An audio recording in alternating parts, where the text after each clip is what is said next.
sabagade rade sam samdase namo tassa bhagavate rade sam samdase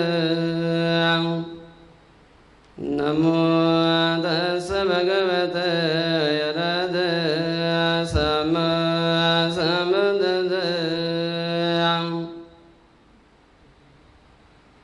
আমি সেই ভগবান অরহত তথাগত সম্যক সম্বুদ্ধকে বন্দনা জানাচ্ছি। দ্বিতীয়বারও অনুরূপভাবে সেই ভগবান অরহত তথাগত সম্যক সম্বুদ্ধকে বন্দনা জানাচ্ছি। তৃতীয়বারও অনুরূপভাবে সেই ভগবান অরহত তথাগত সম্যক সম্বুদ্ধকে বন্দনা জানাচ্ছি।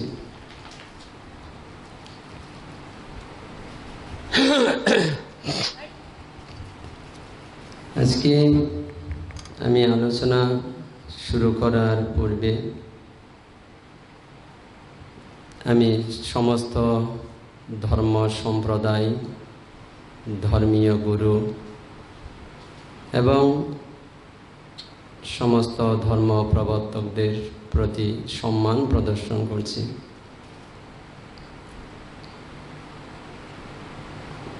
সবার প্রতি যথাযথ সম্মান প্রদর্শন পূর্বক আমি এখন আজকে যে আলোচনা আমি সেই আলোচনায় প্রবেশ করতে চলেছি।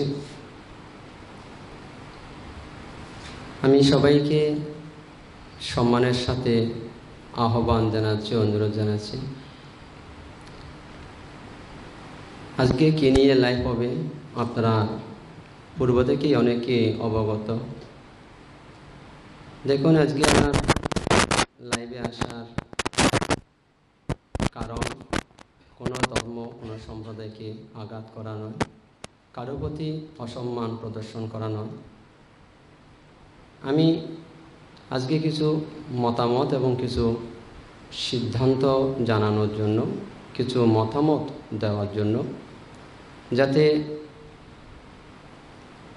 চলমান পরিস্থিতি থেকে কী করে বাইরে বেরিয়ে আসা যায়, যাতে দেশের শান্তি শৃঙ্খলা বিঘ্নিত না হয়, সেই উদ্দেশ্যে আজকে আমার লাইভে আসা। মূলত আপনারা অনেকেই অবগত, গত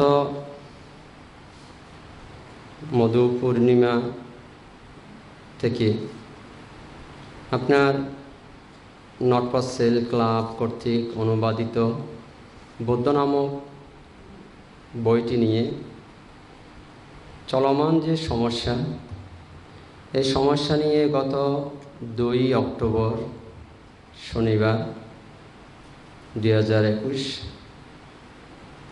রাত 9:15 চারু আড্ডা থেকে চারু উত্তম বড়ুয়া কর্তৃক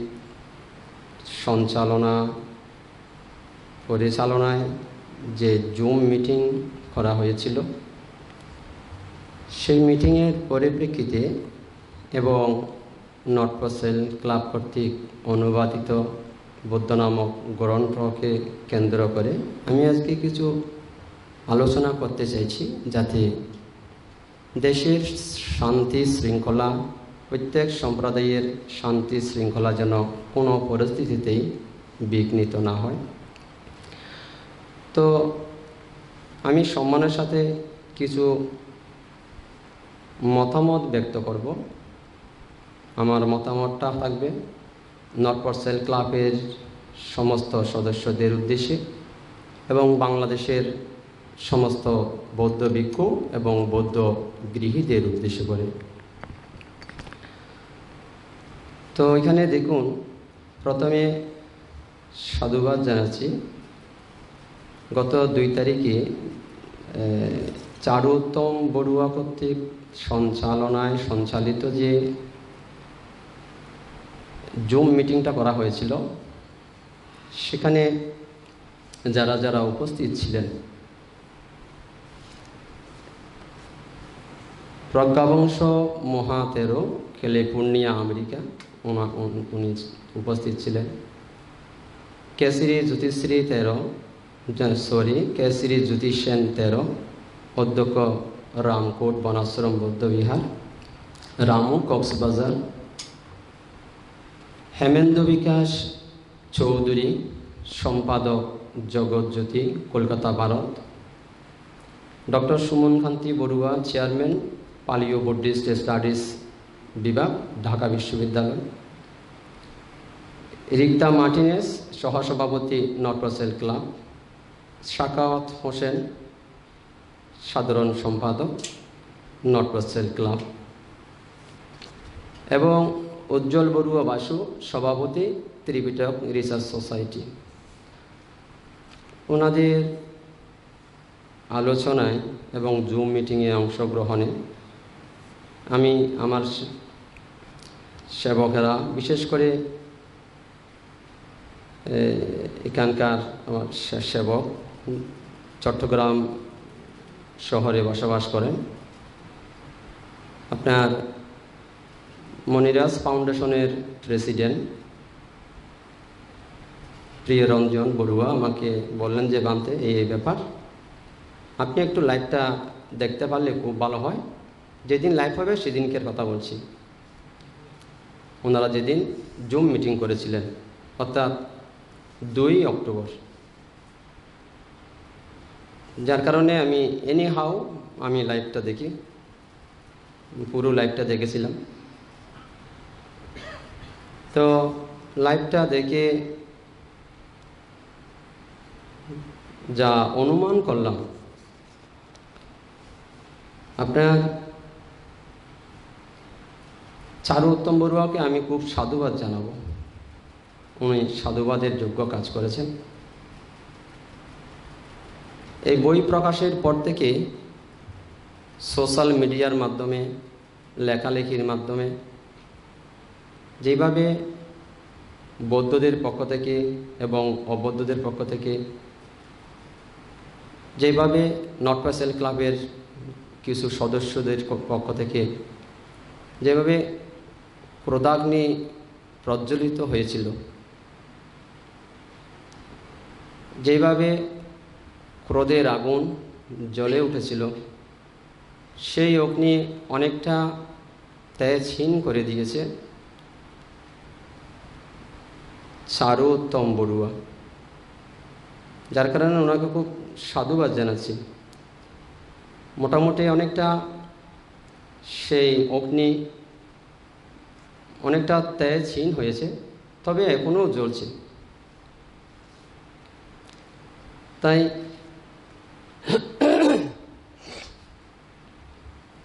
আজকে আমি ধরুন সবাইকে এটা বলতে চাইছি,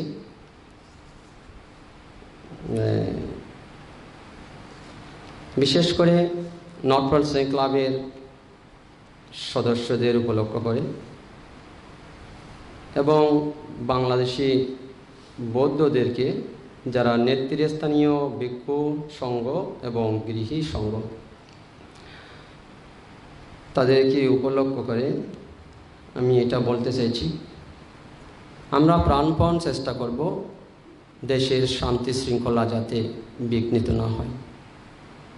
আমরা প্রাণপণ প্রচেষ্টা করব যাতে নর্থ সেল ক্লাবের সদস্যদের সাথে, বৌদ্ধদের সাথে অনাকাঙ্ক্ষিত কোনো ঘটনা যাতে সংঘটিত না হয়। এটা আমার ব্যক্তিগত মতামত। আমি চাইছি না কোনো রকম সমস্যার জন্ম হোক, কিন্তু আমি নর্থ সেল ক্লাবের সদস্যদেরকে দৃষ্টি আকর্ষণ করে এটা বলবো, এখন যেভাবে বিচ্ছিন্ন আলোচনা চতুর্দিকে হচ্ছে, দেখুন বৌদ্ধদেরকে উপলক্ষ করে এটা বলবো, বিচ্ছিন্ন আলোচনার মাধ্যমে আমাদের এই সমস্যার সমাধান করা সম্ভব নয় বলে আমি মনে করি। এই বিচ্ছিন্ন আলোচনায় হয়তো এমনও হতে পারে আরও নতুন করে কোনো না কোনো ক্ষেত্রে সমস্যা হয়তো ক্রিয়েট হবে নতুন করে। তাই দ্রুত যেটা করা দরকার, আমার ব্যক্তিগত মতামত এই, দ্রুত যেটা করা উচিত এই বইটা নিয়ে কোনো একক সিদ্ধান্ত গ্রহণ না করার জন্য আমি নর্থ সেল ক্লাবের সদস্যদেরকে অনুরোধ জানাবো, বৌদ্ধদের পক্ষ থেকে টেকনাফ থেকে তেঁতুলিয়া কোনো ব্যক্তিগত সংগঠন, কোনো ব্যক্তিগত পার্সনের কাছ থেকে মতামতের ভিত্তিতে এই বইটা রিলিজ করলে সেটাও আমাদের কারো পক্ষে ভালো হবে না, সবার জন্য সেটা ভালো ফল বয়ে নিয়ে আসবে না। তো আমি আগে কয়েকটা প্রস্তাব দেওয়ার আগে আমি একটু করে বইটা নিয়ে একটু আলোচনা করি। আমার সিদ্ধান্ত দেওয়ার আগে আমি একটু বইটা নিয়ে একটু করে আলোচনা করি। আমি বিভিন্ন কারণে আমি পুঙ্খানুপুঙ্খভাবে মানে একদম প্রত্যেকটা অক্ষর, প্রত্যেকটা লাইন আমি সেভাবে এটাকে সমীক্ষা করতে পারিনি, কিন্তু আমি মোটামুটি দেখেছি। বাংলা এবং ইংরেজি দুটো বই আমি দেখেছি, আমার কাছে এই মুহূর্তে দুটো আছে, বাংলাও আছে ইংরেজিটাও আছে। তো আমি প্রথমে যে জিনিসটা নিয়ে একটু করে বলতে চাইছি, বিশেষ করে আমার আজকে সবাইকে উদ্দেশ্য করে বলা এবং নর্থ সেল ক্লাবকে উদ্দেশ্য করে এখন আমি সম্মানের সাথে এটা বলতে চাইছি। আপনার ইংরেজি বইয়ের মধ্যে, ইংরেজি বইতে পৃষ্ঠা নম্বর 15, আপনার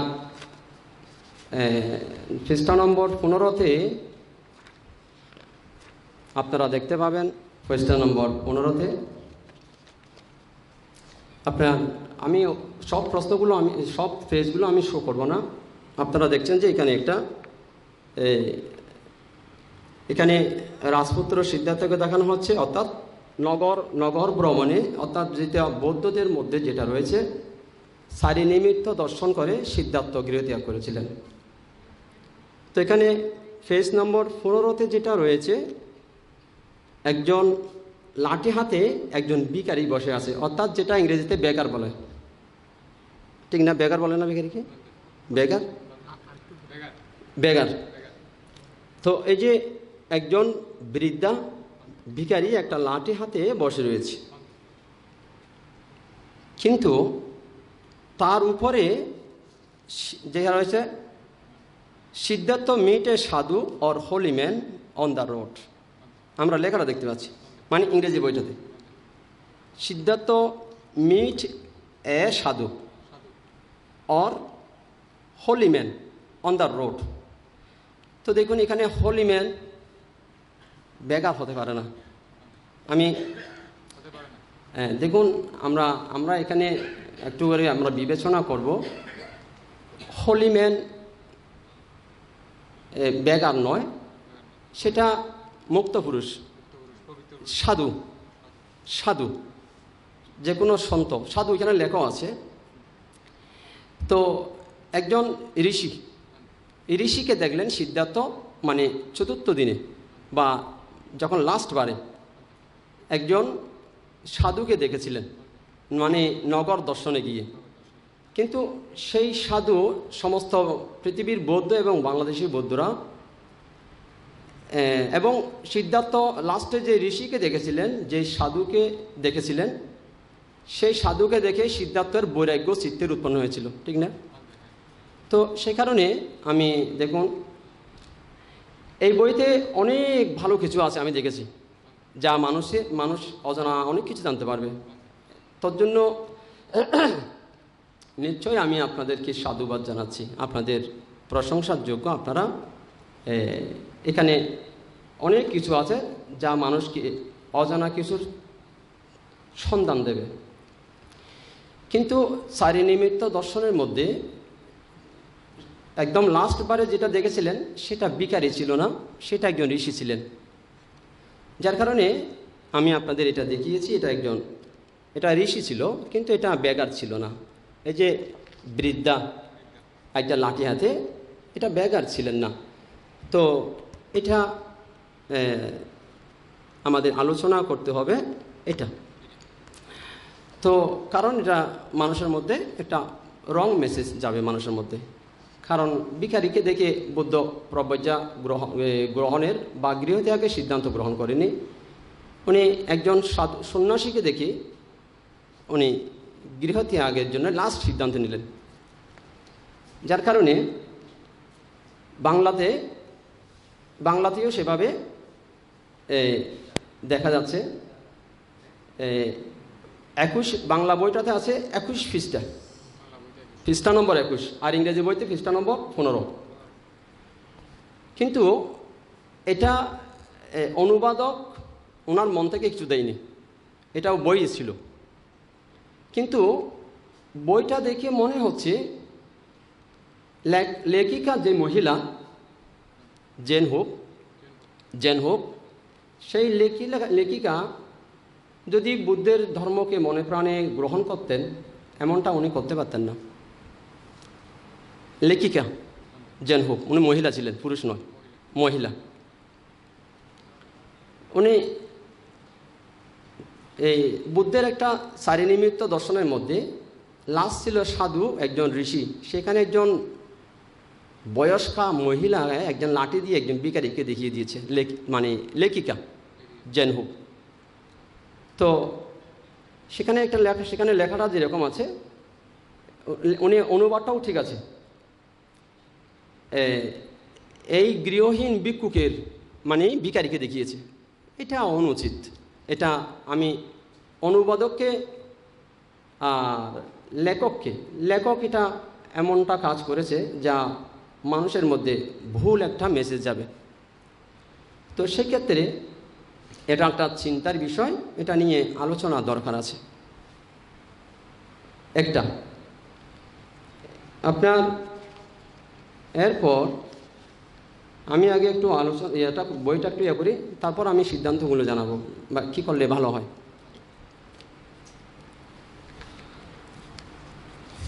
তারপর আপনার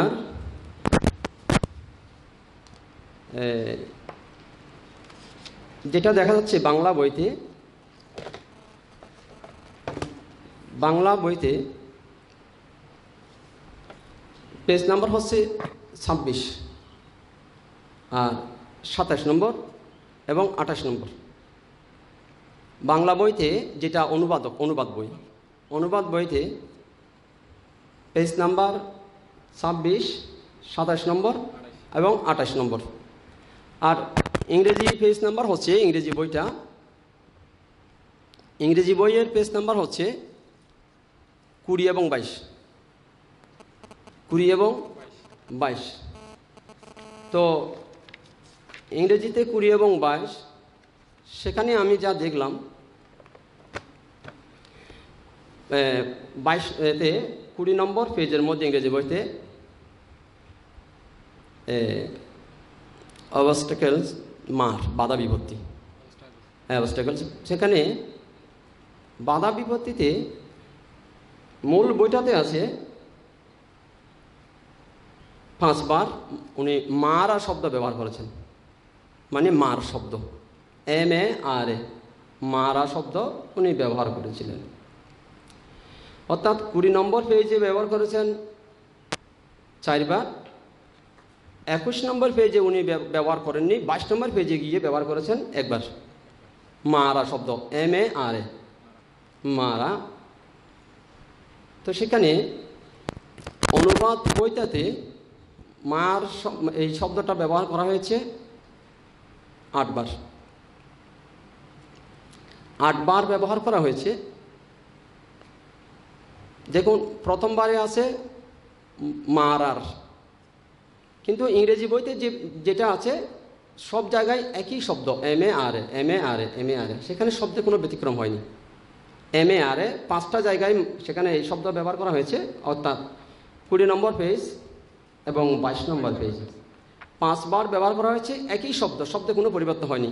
MAR এ মারা, শব্দের কোনো পরিবর্তন হয়নি, 5টাতে একই শব্দ আছে, MAR এ। এবার অনুবাদ বইটাতে 26 নম্বর পেজের মধ্যে ব্যবহার করা হয়েছে 4 বার, 27 নম্বর পেজে ব্যবহার করা হয়েছে 3 বার এবং 28 নম্বর পেজে ব্যবহার করা হয়েছে 1 বার। 8 বার এখানে মারা শব্দ ব্যবহার করা হয়েছে। কিন্তু এখানে প্রথমে আছে মারার, অর্থাৎ ম আকার র আকার র, মারার, পরে আবার মারর। দেখুন শব্দ এখানে পরিবর্তন হয়ে গেছে, মানুষ বিভ্রান্তিতে পড়বে। প্রথমে আছে মারার, 2 নম্বরে আছে মারর, অর্থাৎ ম আকার র অ্যাপোস্ট্রফি র। 3 নম্বরটা আছে ম আকার বয়শূন্য র আকার মারা, এখানে আবার ব্যতিক্রম হলো। 4 নম্বরে আছে ম আকার বয়শূন্য র মার, হ্যাঁ 4 জায়গায় 4 রকম হয়েছে। এবার 27 নম্বর পেজে সেখানে প্রথমে আছে ম আকার বয়শূন্য র মার, এরপরে পরেরটা যা আছে ম আকার বয়শূন্য র অ্যাপোস্ট্রফি র মারর, তারপরেরটা আছে আবার মারর। 28 নম্বর পেজে গিয়ে সেখানে আবার মার। তো এটা একটু করে দেখতে হবে, এখানে একটু করে ব্যতিক্রম দেখা যাচ্ছে, কারণ একই শব্দ একই পেজে কয় রকম হয়ে গেছে। দেখুন একই শব্দ একই পেজে কয় রকম হওয়াতে পাঠক মহলের মধ্যে নানা রকম বিতর্ক তৈরি হতে পারে, সিদ্ধান্তহীনতায় ভুগতে পারে। যার কারণে আমি এটা একটা দেখলাম, এটা ব্যতিক্রম দেখা যাচ্ছে।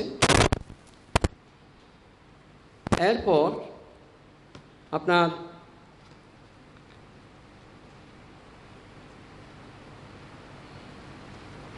যেটা ইংরেজি বইতে, আপনার বাংলা বইতে অনুবাদ বইতে আছে পেজ নম্বর 30 এবং অনুবাদ বইতে ইংরেজি বই পেজ নাম্বার 24, পেজ নাম্বার 24। অনুবাদ বইতে আছে পেজ নাম্বার 30। তো সেখানে যেটা দেখা যাচ্ছে আপনার এখানে এই পেজ নাম্বার হচ্ছে 24, ইংরেজি বইটাতে আছে দিস ইজ কল্ড কর্ম, KARM, দিস ইজ কল্ড কর্ম। তো এবার এটা হচ্ছে 24 নম্বর পেজ ইংরেজি বইটাতে, মূল বইটাতে। অনুবাদ বইতে 30 নম্বর পেজের মধ্যে সেটা। এবার তাহলে এখানে আবার দেখা যাচ্ছে যে ইংরেজি বইটাতে এটা ঠিক আছে, বাংলা বইতে এর নাম কর্ম, ঠিক আছে, কিন্তু karma originates from a false belief in an ego. তো এটাও ঠিক আছে, কিন্তু এই যে এই লেখাটা karma originates from a false belief in an ego, এটার বাংলাটা যেটা করা হয়েছে এখানে, মানুষের আমিত্বের মাঝে থাকা একটি ভ্রান্ত বিশ্বাস থেকে কার্মার জন্ম হয়। জিনিসটা ব্যতিক্রম হয়েছে, কার্মা। মানুষ তো কী বলবে, উপরে দেখেছে কর্ম, এখানে আবার কার্মা হয়ে গেছে। মানুষের মধ্যে ধরুন ভ্রম উৎপন্ন হবে, মানুষেরা বুঝতে পারবে না, যেহেতু বাংলা ভাষায় মানুষ কর্মের সাথে পরিচিত, কার্মার সাথে পরিচিত নয়।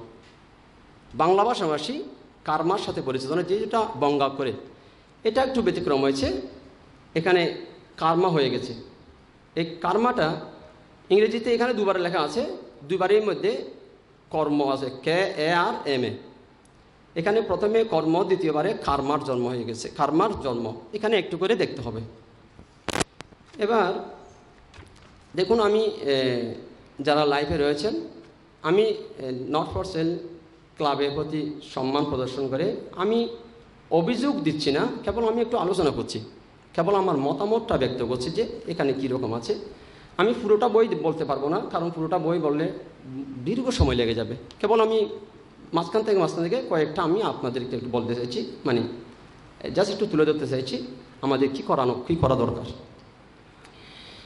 এবার আপনার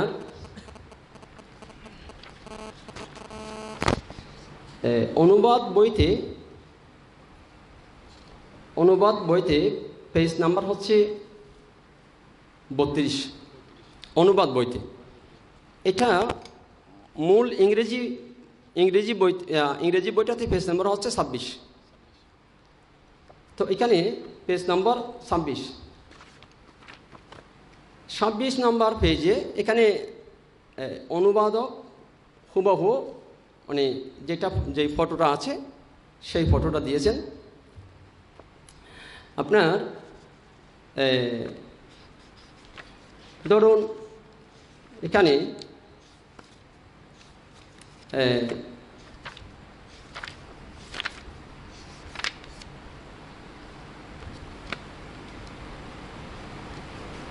পেজ নাম্বার 26-এর মধ্যে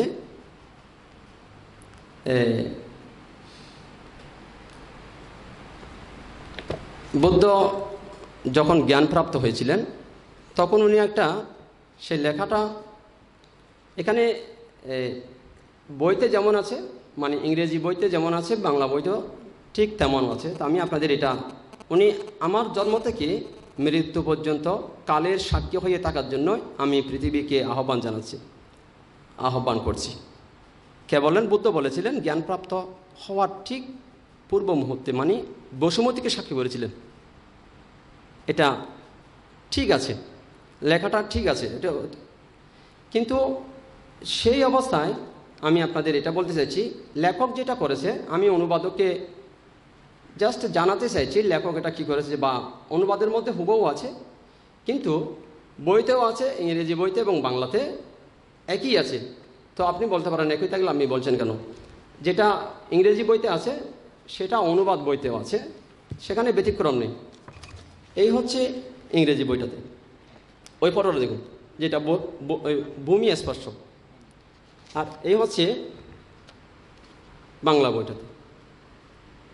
তো আমি এটা বলতে চাইছি এখানে দেখে লেখকের উদ্দেশ্যে, লেখক তো ওনার, আমি এই মুহূর্তে অবগত নই লেখক অ্যাকচুয়ালি জীবিত আছে কিনা, কারণ লেখকের জন্ম হয়েছিল 1945-এ। 1945-এ লেখকের জন্ম। Jen who was born in the north east. Particular mention করা হয়নি কোন দেশে, মানে ইংরেজি বইতে কেবল এটুকু লেখা আছে Jen who was born in the north east in 1945, কিন্তু পার্টিকুলার মেনশন করা নেই কোন দেশ, ঠিক না? এবং 45-এ যেহেতু জন্ম, আমি জানি না, আমি অবগত নই উনি বেঁচে আছেন কিনা। তো এখানে এই মূর্তিটা থেকে আপনারা এই যে বুদ্ধের যে মূর্তি, একটা ভূমি স্পর্শ মুদ্রায় মূর্তি আছে। তো বুদ্ধ মূর্তি ভূমি স্পর্শ মুদ্রা যে মূর্তিটা, সেই মূর্তিটা লেখিকা এত ব্যঙ্গ করে যে দিয়েছে, লেখিকা এটা দেখে মনে হচ্ছে বুদ্ধকে অনেকটা এমনভাবে দিয়েছে একজন অর্ডিনারি ম্যান হিসেবে, মানে অনেকটা ব্যঙ্গাত্মক। এটা লেখকের কথা বলছি, ঠিক সেম হুবহুভাবে বাংলাতে এসছে। তো এটা যদি বুদ্ধর পূর্বাবস্থা দেখায় তাহলে মানুষের মধ্যে একটা ভ্রম জন্ম নেবে, যেটা ভূমি স্পর্শ মুদ্রা। তাহলে উনি ভাবনা অবস্থায় ভূমি স্পর্শ করেছিলেন, কিন্তু এটা দেখে মনে হয় পরিস্থিতি ভিন্ন, অনেকটা ব্যঙ্গচিত্র, উন্মাদের মতো।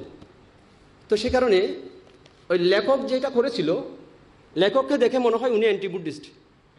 হ্যাঁ, এটা দেখে মনে হচ্ছে জেন হু অ্যান্টি বুদ্ধিস্ট। একজন বৌদ্ধ হলে এমনটা করতে পারে না। এই যে, তো এই জন্য আমি আলোচনার দরকার আছে, নট ফর সেল। তো তাহলে দেখুন ভূমি স্পর্শ মুদ্রাটা বুদ্ধ ভাবনা অবস্থায় ভূমি স্পর্শ করেছিলেন, ভূমিকে সাক্ষী করেছিলেন, লেখাটাকে সব ঠিক আছে, কিন্তু মূর্তিটা নিয়ে একটু, লেখক যেহেতু এখন বাংলাদেশে নেই, সুতরাং অনুবাদ বই যেহেতু আছে, তাই এখন আমাদের সাথে আলোচনা করতে হবে বৌদ্ধদের সাথে, ক্লাবের সদস্যদেরকে। ক্লাবের সদস্যদের আলোচনা করতে হবে আমাদের বৌদ্ধদেরকে। তো এটা ভূমি স্পর্শ মুদ্রা বুদ্ধ বাবন অবস্থায় যতই শুকিয়ে কাষ্ট হোক, বাবন অবস্থায় যে একজন ঋষির যে মূর্তির গাম্ভীর্যতা, আর এটা অনেকটা উন্মাদের মতো, সম্পূর্ণ বিপরীত। তাই এটা অনেকটা অবজ্ঞা বা ব্যঙ্গ এরকম। তো এই কারণে আমি নট ফর সেল ক্লাব আপনাদের সম্মানের সাথে বলছি, আমি আপনাদের অবজ্ঞা করছি না, কিন্তু জাস্ট আমাদের এটা যেহেতু আপনাদের বইতে এরকম আছে, মূল বইতে, তাই সমস্যার সমাধানে আমরা আমাদের যেতে হবে সম্মিলিতভাবে, একক নয়। আচ্ছা, এবার আপনার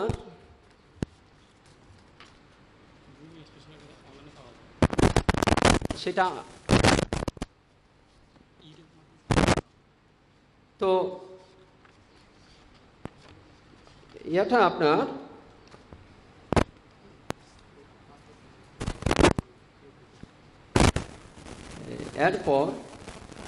এরপর আমরা যাব ইংরেজি বইটাতে যাব আমরা পেজ নম্বর 29, আর অনুবাদ বইতে যাব পেজ নম্বর 35। সেখানে আমরা আগে ইংরেজি বইটাতে দেখি, ইংরেজি বই 29।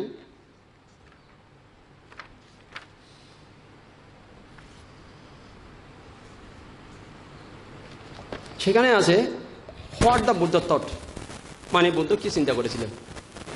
ঠিক আছে, এখানে অনুবাদে বুদ্ধ যা শিখিয়েছিলেন, ঠিক আছে অনুবাদ। ধরুন এখানে হোয়াট দ্য বুদ্ধ থট, মানে বুদ্ধ কি চিন্তা করেছিলেন, বেশ ওনার চিন্তার জিনিসগুলো এখানে দেখা যাচ্ছে। সেখানে আছে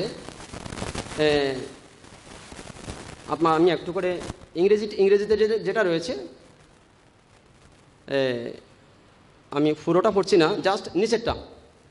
the essence of the Buddha's early teaching in contained in the discourse delivered in the Deer Park at Sarnath in northern India to his first students. This is now called the Discourse on the Four Noble Truths. আমাদের আলোচনা হবে একদম লাস্টে, This is now called the Discourse on the Four Noble Truths. এটার বাংলা দাঁড়ায় this is now. যদি আমরা এখন call the discourse on the, এটাকে আমরা বুদ্ধের এটা দেখি, তাহলে এটার বাংলা দাঁড়ায়, এটা যদি এখন আমরা বলতে যাই বুদ্ধের প্রথম যেটা ধর্মোপদেশ, মানে সারনাথে মৃগবনে, ডিয়ার পার্ক, মৃগবনের মধ্যে বুদ্ধ যে ফার্স্ট ডিসকোর্স যেটা ডেলিভারি দিয়েছিলেন, সেটা এখানে যদিও বৌদ্ধ সাহিত্যে সেটা ধর্মচক্র প্রবর্তন সূত্র আছে ত্রিপিটক শাস্ত্রে। তো আপনার কিন্তু এখানে যে লেখাটা ফোর নোবেল ট্রুথস, তো ডিয়ার পার্কে যেটা দিয়েছিল সেখানে ধর্মচক্র প্রবর্তন সূত্রের মধ্যে এই ফোর নোবেল ট্রুথস এটা রয়েছে, ঠিক না? তো আচ্ছা, এবারে চারিয়ার্য সত্য এটাকে দেখুন, ফোর নোবেল ট্রুথস, চারটি নোবেল মানে হোলি ম্যান, অর্থাৎ মুক্ত পুরুষ। বুদ্ধিস্টিক ওয়ার্ড আর্য পুরুষ, নোবেল ম্যান আর্য পুরুষ। কিন্তু নোবেলের যদি বাংলা করা হয় আর্য হয়, তো নোবেলের বাংলা আদর্শ নয়। কিন্তু 35 নম্বর অনুবাদ বইতে 4টি আদর্শ সত্য লেখা হয়েছে, কিন্তু না, এটা 4টি আদর্শ সত্য। তাহলে দেখুন এটা মানুষের মধ্যে ভুল মেসেজ যাবে। আমরা এখানে একটা করে এটা আমরা আলোচনায় বসব। ফোর নোবেল ট্রুথস, 4 আর্য সত্য, নোবেল, হোলিম্যান।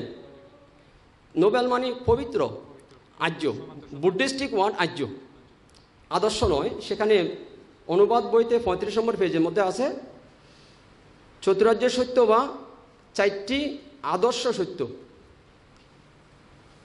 চতুরার্য সত্য বা 4ই আর্য সত্য। যেখানে 4টি আদর্শ সত্য আছে সেখানে আদর্শের জায়গায় হবে আর্য, আদর্শ নয়। আদর্শ আর আর্য ভিন্ন ওয়ার্ড, ভিন্ন মিনিং। তো এখানে ঠিক না, এখানে আপনার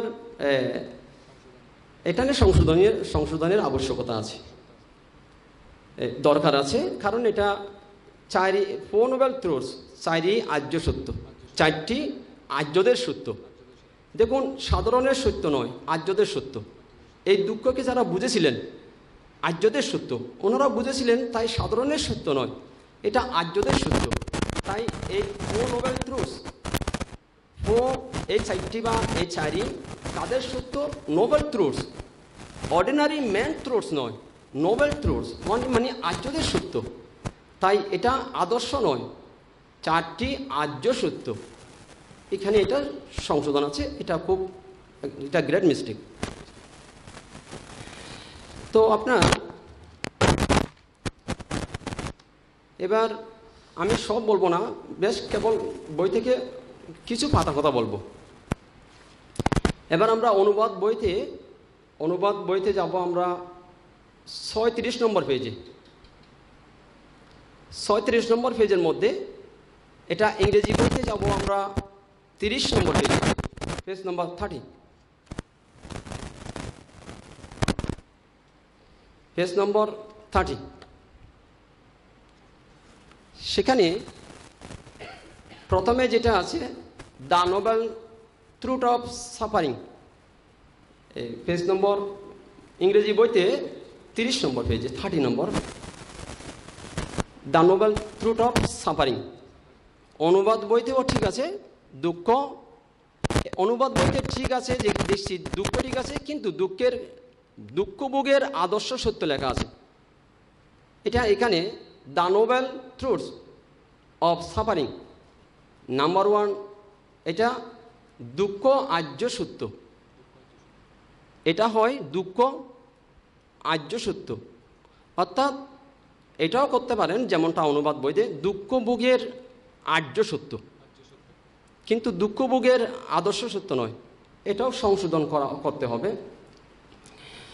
দুঃখ অনুবাদ বইতে আছে দুঃখ ভোগের আদর্শ সত্য। তাহলে the Nobel truths of suffering, এটা হবে দুঃখ আর্য সত্য, আর্যদের সত্য। এবার এটা ধরুন, এবার যেটা এক্সপ্লেন করা হচ্ছে, the first of the 4 Nobel truths is the truth of suffering. Suffering is an approximate translation of the Pali word dukkha. এটা ইংরেজি বইতে লেখা আছে, পেজ নম্বর 30। Suffering is an approximate translation of the Pali word dukkha. তার অনুবাদ বইতে যেটা বাংলা করা হয়েছে, পালি শব্দ দুঃখা। আমাকে হোয়াইট বোর্ডটা দিন। দেখুন, এখানে আপনার যে অনুবাদ বইতে যেটা দেখিয়েছেন, আপনার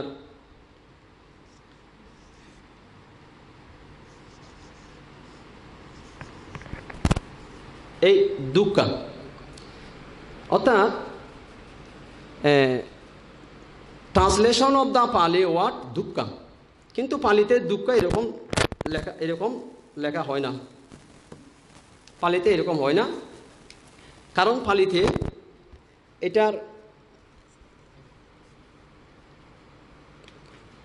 এটার প্রচলন নেই। আমরা এটাকে যখন লিখতে যাই, পালিতে আপনার স্বরবর্ণ আছে 8, ব্যঞ্জনবর্ণ 33। দেখি এই আপনার সেখানে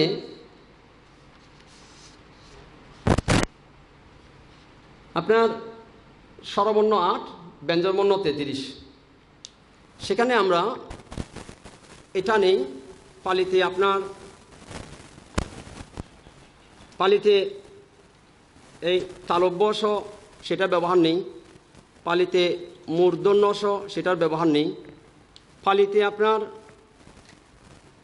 এটারও ব্যবহার নেই। এটা ব্যবহার, এই দুটোর ব্যবহার দন্তস দিয়ে করা হয়, এই দুটোর কাজ দন্তস দিয়ে সামলানো হয়। এবং আর এটার কাজ পালিতে, যেমন ধরুন যেটা এটার কাজ, যেমন আমি আপনাদের বলছি বাংলাতে ভিক্ষু, এটা যদি পালিতে লিখতে যায়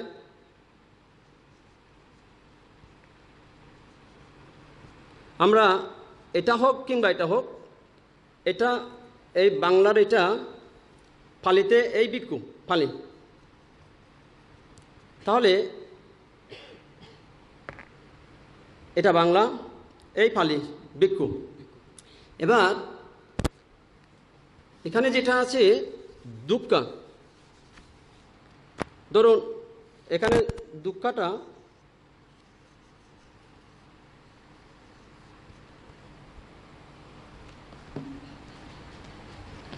এখানে দুঃখাটা এভাবে এভাবে এভাবে লেখা হয়েছে বাংলাতে অনুবাদ বইতে, পালি শব্দ দুঃখা, বাংলা শব্দ দুঃখ। ঠিক আছে, বাংলা যেটা লেখা হয়েছে এটা ঠিক আছে, এই বাংলাটা দুঃখ, কিন্তু এই ফালি উল্লেখ করা হয়েছে এটা অনুবাদ বইতে। দেখুন অনুবাদ বইতে এবার দুঃখাটা যদি ফালি লিখতে যাই তাহলে আমাদের এটাকে আমরা এভাবে ব্যবহার করা, ফালিতে এভাবে ব্যবহার হয় না, ফালিতে ব্যবহার হয় এই দুঃখ। তাহলে দেখুন পুরো অনেকটা পালির সাথে বিপরীত হয়ে যাচ্ছে, তাই এই শব্দটা এভাবেই লিখতে হবে। তো এখানেও সংশোধনের প্রয়োজনীয়তা আছে। তো এবার ধরুন ঠিক এটা অনুবাদ বইতে আবার আপনার দেখা যায় 39 নম্বর পেজ অনুবাদ বইতে, মূল ইংরেজি বইতে 33 পেজ নাম্বার, মূল ইংরেজি বইতে পেজ নাম্বার হচ্ছে 33। সেখানে ওই যেটা আগে যেটা বলেছিলাম, the noble truth of the cause of suffering, সেখানে আপনার অনুবাদ বইতে 39 নম্বর পেজে রয়েছে দুঃখ সমুদয় বা দুঃখভোগের কারণ সংক্রান্ত সত্য। দেখুন এখানে আর্য শব্দ আসেনি, আর্য শব্দ, কারণ দুঃখ সমুদয় আর্য সত্য, দুঃখ সমুদয় আর্যগণের সত্য, সাধারণের সত্য নয়, দুঃখ সমুদয় আর্য সত্য। ঠিক অনুবাদ বইতে 39 নম্বর পেজে সেই আর্য শব্দটা আসেনি, সেটা অনুপস্থিত। সেখানে আছে দুঃখ সমুদয় বা দুঃখভোগের কারণ সংক্রান্ত সত্য। তার মানে যেটা আর্যদের সত্য 2500 বছর আগে যে বুদ্ধ বলেছেন যে এটা দুঃখ সমুদয় আর্য সত্য, তো এটা 2 নম্বর। এখানে আর্য শব্দ অনুপস্থিত। সাধারণ মানুষ বৌদ্ধ ধর্ম নিয়ে তাদের মধ্যে নানা রকম জটিলতা তৈরি হবে, সংশয় দেখা দেবে, যার কারণে এখানেও সংশোধনের আবশ্যকতা আছে। এবার আপনার অনুবাদ বইতে পেজ নাম্বার 40, ইংরেজি মূল বই page number 34, the noble truth of the end of suffering, দুঃখ নিরোধ আর্য সত্য, যার বাংলা করলে হয় দুঃখ নিরোধ আর্য সত্য। হ্যাঁ, সেখানে অনুবাদ করা হয়েছে দুঃখ নিরোধ বা দুঃখ শেষ করার আদর্শ সত্য। ওই আদর্শ আর্য সত্য হবে, যেখানে আদর্শ আছে সেখানে আর্য হবে, কারণ নোবেল শব্দ আছে এখানে, নোবেল ট্রুথ, নোবেল ট্রুথ আর্য সত্য, এটা আদর্শ নয়। তো এখানেও সংশোধনের আবশ্যকতা আছে। এবার আমরা এবার চলে যাব অনুবাদ বইতে, চলে যাব পেজ নাম্বার 47, ইংরেজি বইতে 61, ইংরেজি বই পেজ নাম্বার 61 রয়েছে।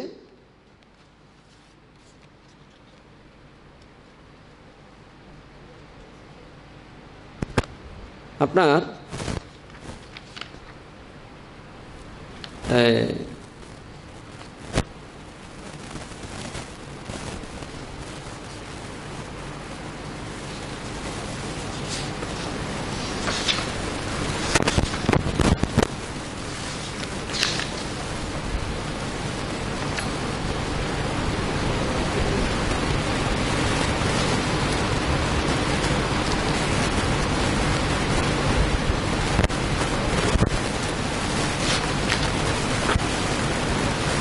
আচ্ছা, এখানে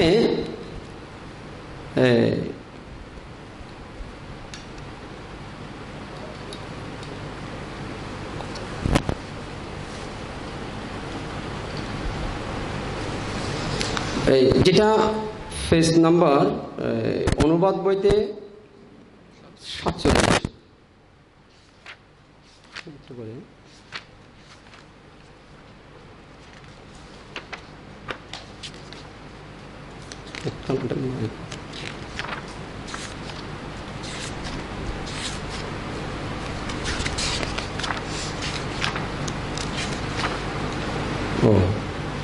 এটা সরি, এটা আপনার 61 নয়, সরি, এটা হচ্ছে আপনার রেড কলমটা হয়, রেড আপনার এটা 61 নয়, ইংরেজি বই হচ্ছে 41 আর অনুবাদ বই হচ্ছে 47। সেখানে কর্ম KARM কর্ম। তো এখানে যেটা আপনার প্রথমে ঠিক আছে, প্রথম লাইনে যেমন ধরুন এটা স্টার্ট করা হয়েছে ইংরেজিতে, কর্ম ইজ অ্যান ইস্টার্ন আইডিয়া। তো এখানে শুরুতে যেটা বলা হয়েছে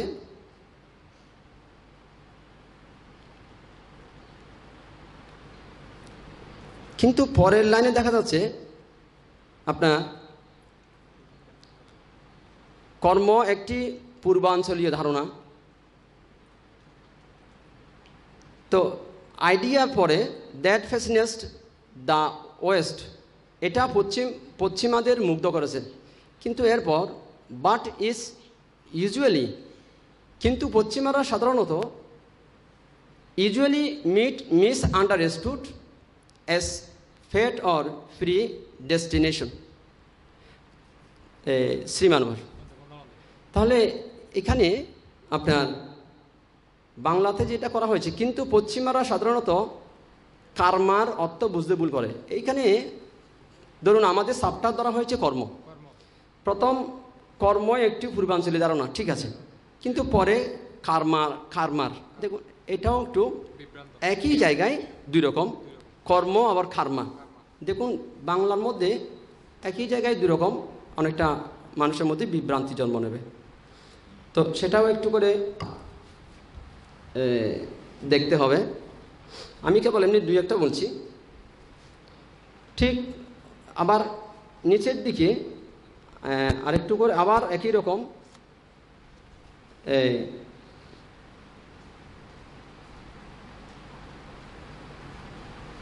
এটা আবার ওই নিচেও এরকম রয়েছে। এটা রয়েছে আপনার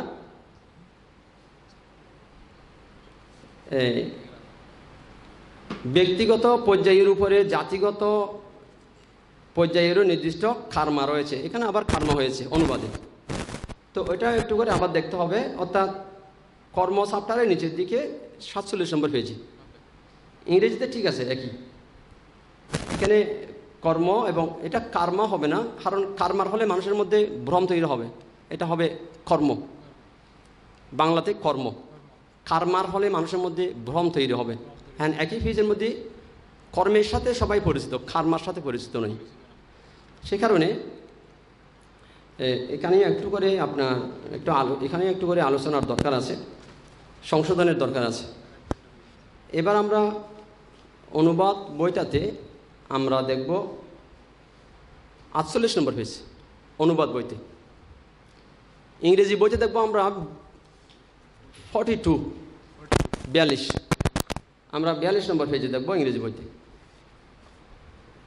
সেখানে লাইফ অফ দ্য বুদ্ধ, ইংরেজি বইতে লাইফ অফ দ্য বুদ্ধ, সেখানে দেখা যায় মূল ইংরেজি বইটাতে আছে, সেখানে আমি একটু করে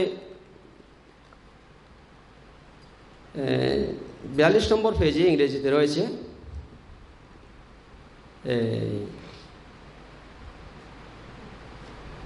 আমি একটা এরপরে শুরু করছি।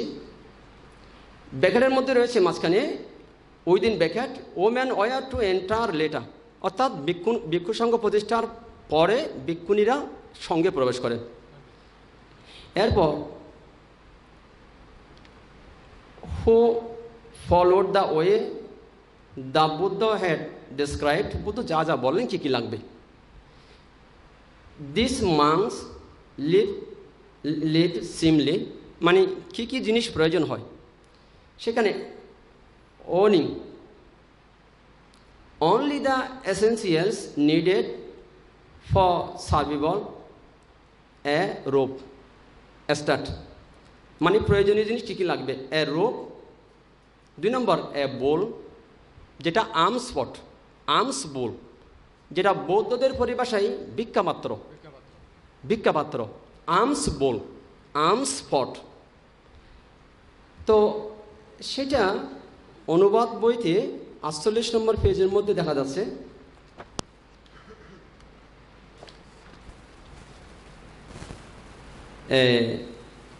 নারীগণ পরবর্তীতে যোগ দিয়েছিল, তারা বুদ্ধের এখানে বুদ্ধর বাতলে দেওয়া পথ অনুসরণ করতেন। এই সাধুগণ শুধুমাত্র বেঁচে থাকার জন্য প্রয়োজনীয় বস্তুসমূহ, যেমন একটি করে গেরুয়ার পর সেখানে একটা বাটি উল্লেখ করা হয়েছে, কিন্তু ভিক্ষাপাত্রকে বাটি বলাটা এটা অনেকটা অনুচিত শব্দ এখানে এসেছে। এটা বাটি নয়, বাটি বলতে বোঝানো হয় যেগুলো তরকারি পরিবেশন করা হয় ছোট বাটিতে, পরিবেশনের সময় আহার সময় যেটা বাটিতে করে তরকারি দেওয়া হয়।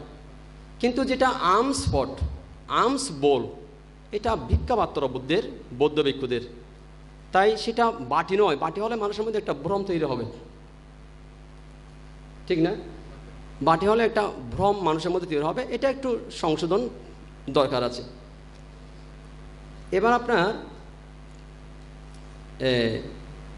আরেকটা জিনিস, পেজ অনুবাদ বইতে পেজ নাম্বার হচ্ছে 49, ইংরেজি বইতে পেজ নাম্বার হচ্ছে 43। সেখানে বইতেও ফর দ্য নেক্সট ইয়ার, অর্থাৎ বুদ্ধি লাভ করার পর,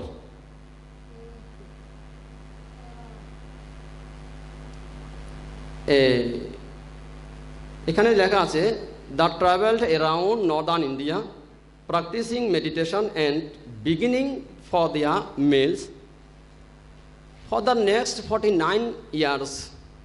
বুদ্ধ পরবর্তী সময় 45 বছর ধর্মপ্রচার করেছিলেন, কিন্তু 49 ইয়ার্স নয়। এখানে লেখক যেটা কি বুঝে, মানে উনি বৌদ্ধ ধর্ম নিয়ে মনে হচ্ছে লেখক জগাখিচুড়ি হরে ফেলেছে।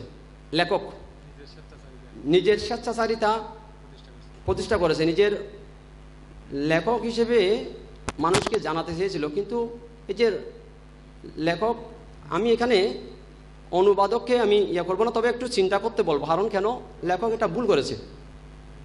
পরবর্তী সময় বুদ্ধ বুদ্ধি লাভের পর 45 বছর ধর্মপ্রচার করেছিল, 49 বছর নয়। এবার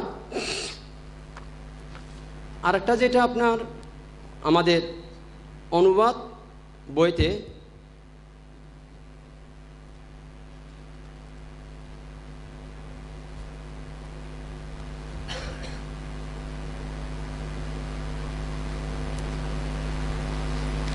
আপনার এই অনুবাদ বইতে 51 পেজ নম্বর 51,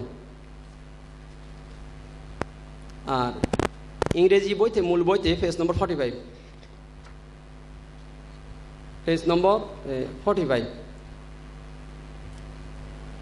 সেখানে ডেট অফ দ্য বুদ্ধ অর্থাৎ বুদ্ধের পরিনির্বাণকে এখানে মৃত্যু বলা হয়েছে, কারণ বুদ্ধিস্টিক অর্থে বুদ্ধ যেই শব্দগুলো ব্যবহার করেছেন, যারা মৃত্যুবরণ করে তারা বারবার জন্মগ্রহণ করে, কিন্তু যিনি পরিনির্বাপিত হন উনি আর জন্মগ্রহণ করে না। তাই যারা অরহত হয়ে যান, মুক্ত পুরুষ, শুদ্ধ পুরুষ, তাদের ক্ষেত্রে মৃত্যু ব্যবহার নয়, বুদ্ধিস্টিক ওয়ান হচ্ছে নির্বাণ। তো সেখানে লেখিকা সেখানে বুদ্ধের পরিনির্বাণকে কেবল মৃত্যু বলে এখানে দিয়েছে ডেট। তো অনুবাদের মধ্যেও বুদ্ধের মৃত্যু আছে, এখানে একটু করে সংশোধনের আবশ্যকতা আছে।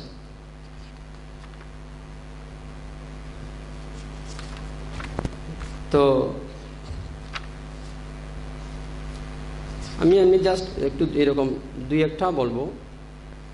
আর অনুবাদ বইতে পেজ নাম্বার আছে 61 নাম্বার পেজ, অনুবাদ বইতে 61 নাম্বার পেজ, আর মূল বই হচ্ছে 55, মানে মূল বইতে 55 পেজ নাম্বার।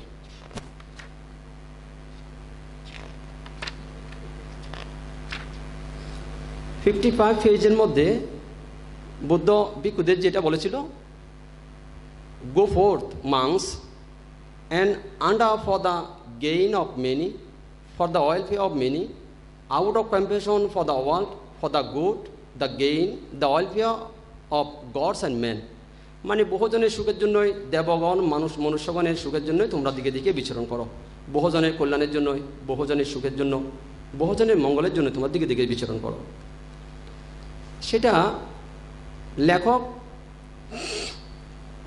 এখানে সেটার নিচে করে এটা হুবহু, মানে মূল বইতে যেমন আছে অনুবাদ বইতেও হুবহু আছে, কিন্তু লেখক যেটা করেছে সেখানে অনেকটা ব্যায়ামের মতো করে মাথাটা ভিতরে ঢুকিয়ে দিয়েছে, এভাবে হাতটা ঢুকিয়ে দিয়েছে পায়ের নিচে, এবং মাটি থেকে ওম, নিচে থেকে ওম লিখে, ফটো তো নেকেট, তার মলদারে ওমটা ঢুকে যাচ্ছে।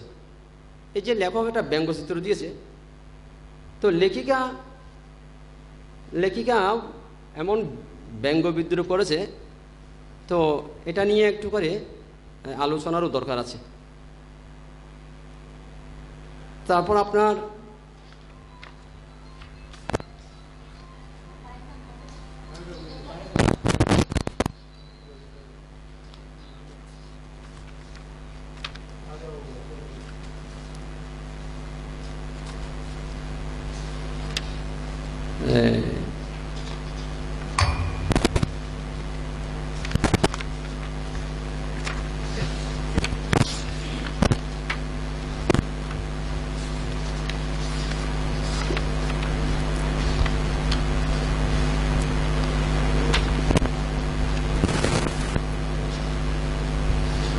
তারপর আপনার ধরুন যেই পেজগুলো নিয়ে সমস্যা ফার্স্ট দেখা দিয়েছিল, মানে 126 নম্বর পেজ, 128 নম্বর পেজ, সেগুলো হয়তো আমি এখন নাইবা বললাম, যেগুলো নিয়ে আগে থেকেই সমস্যা হচ্ছিল। তো এবার না, ওই দুটো পেজ ছাড়াও যে আরও কিছু সমস্যা আছে সেটা বলছি। যে পেজ দুটো নিয়ে সমস্যা হয়েছে সেই ছাড়া আপনার আরেকটা আছে আপনার অনুবাদ বইতে, পেজ নাম্বার হচ্ছে 146, অনুবাদ বইতে, ইংরেজি হচ্ছে 140, ইংরেজি বইটাতে পেজ নাম্বার 140।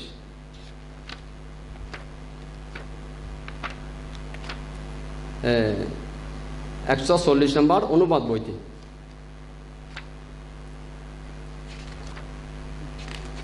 অনুবাদ বইতে 140, আর অনুবাদ বইতে আপনার 146, মূল বইতে 140। সেখানে ওটার চ্যাপ্টারটা হচ্ছে আপনার তান্ত্রিক ডেটিস, তান্ত্রিক ডেটিস মানে ওই, তো এখানে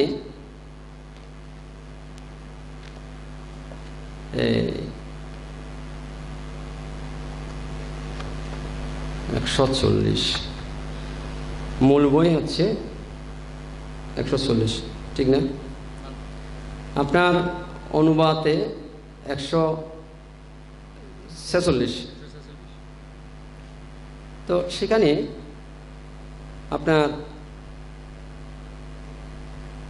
একটা ফটো এই মহিলা মানে সৃষ্টির ছবি হিসেবে জন্ম, নিচে একটা ফটো আছে ছোট, এটা যা সন্তান ভূমিষ্ঠ হচ্ছে এটা দেখাচ্ছে, তার উপরে মহিলার জুনিদার থেকে শুরু করে স্তন থেকে শুরু করে এটা পুরোটা নেকেট শো করা হয়েছে। মানে লেখিকা যেরকম করেছে অনুবাদে একই রয়েছে, মানে পুরো ওনার জুনিদার পরিষ্কার স্পষ্ট বোঝা যাচ্ছে, নেকেট ফটো, এবং ওনার স্তন পরিষ্কার। তো লেখিকা অনেকটা ওনার এই ফটোগুলো দেখলে, লেখাগুলো দেখলে মনে হয় উনি অ্যান্টি বুদ্ধিস্ট, মানে লেখিকা উনি বৌদ্ধ ধর্ম প্রচার করতে চাইনি, ওনার নাম প্রচার করার জন্য আর অনেকটা ধর্মের বৌদ্ধ ধর্মের বিরোধী উনি করেছেন, মানে লেখিকা জেন হোক। আপনার এটাও আলোচনা দরকার, এটাও একটু সংশোধন দরকার।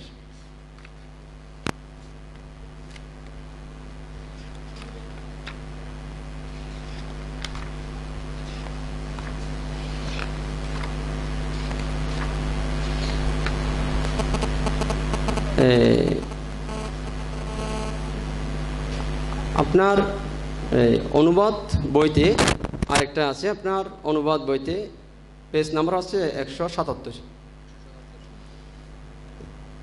আর মূল ইংরেজি বই হচ্ছে 171।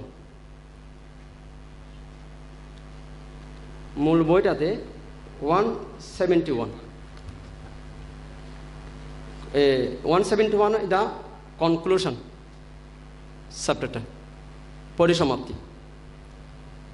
সেখানেও ওই লেখা আছে the heart of the teaching, মাঝখানে অনেকটা শেষের আগে, the heart of the teaching remains for 4 Nobel truths. তো এখানে অর্থাৎ এই 4ই আর্য সত্য এখানে একবার আছে, অনুবাদ বইতে 2বার আছে। সেখানে 4টি আদর্শ সত্য, আবার আদর্শ সত্য 2বার ওখানে উল্লেখ করা হয়েছে। এই দুটো একটু সংশোধনযোগ্য, কারণ আর্য সত্যটা এখানে আবার আদর্শ সত্য হয়ে গেছে। 4টি আদর্শ সত্য, এটাও মানুষ যারা জানে না তাদের মধ্যে খুব ভুল মেসেজ যাবে। তো আপনার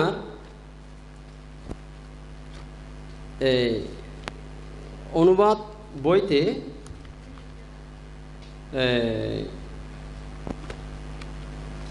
অনুবাদ বইতে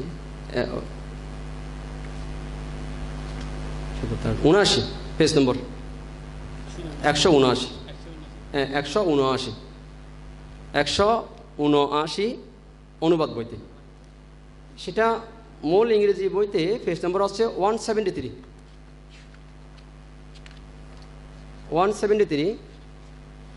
সেখানে চ্যাপ্টারটা হচ্ছে হিস্টোরিক্যাল স্ট্রাকচার।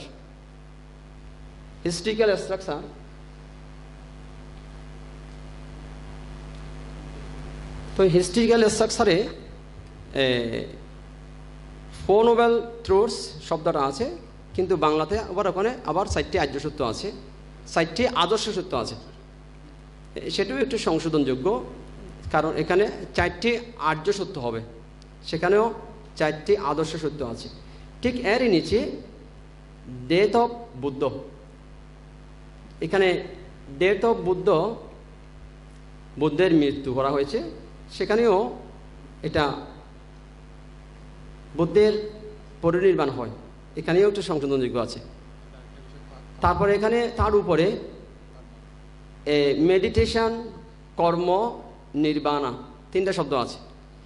সেখানে মিডলে যে শব্দটা আছে সেটা কর্ম, কিন্তু বাংলাদেশে সেটা কর্মা করা হয়েছে, সেটাও একটু সংশোধনযোগ্য আছে। তো এই নিয়ে মোটামুটি এই বইটা আমিও চাই বই এটা মানুষের মধ্যে আসুক, কিন্তু আমি চাইছি বাংলাদেশি বৌদ্ধদেরকে আমি এটা সম্মানের সাথে অনুরোধ জানাবো, কোনো রকম মামলা মোকদ্দমায়, কোনো রকম অনাকাঙ্ক্ষিত ঘটনায় জড়িত না হয়ে আমরা একটা সমাধানের রাস্তায় যাওয়া। তো সমাধানের মার্গ হচ্ছে আমার ব্যক্তিগত সিদ্ধান্ত।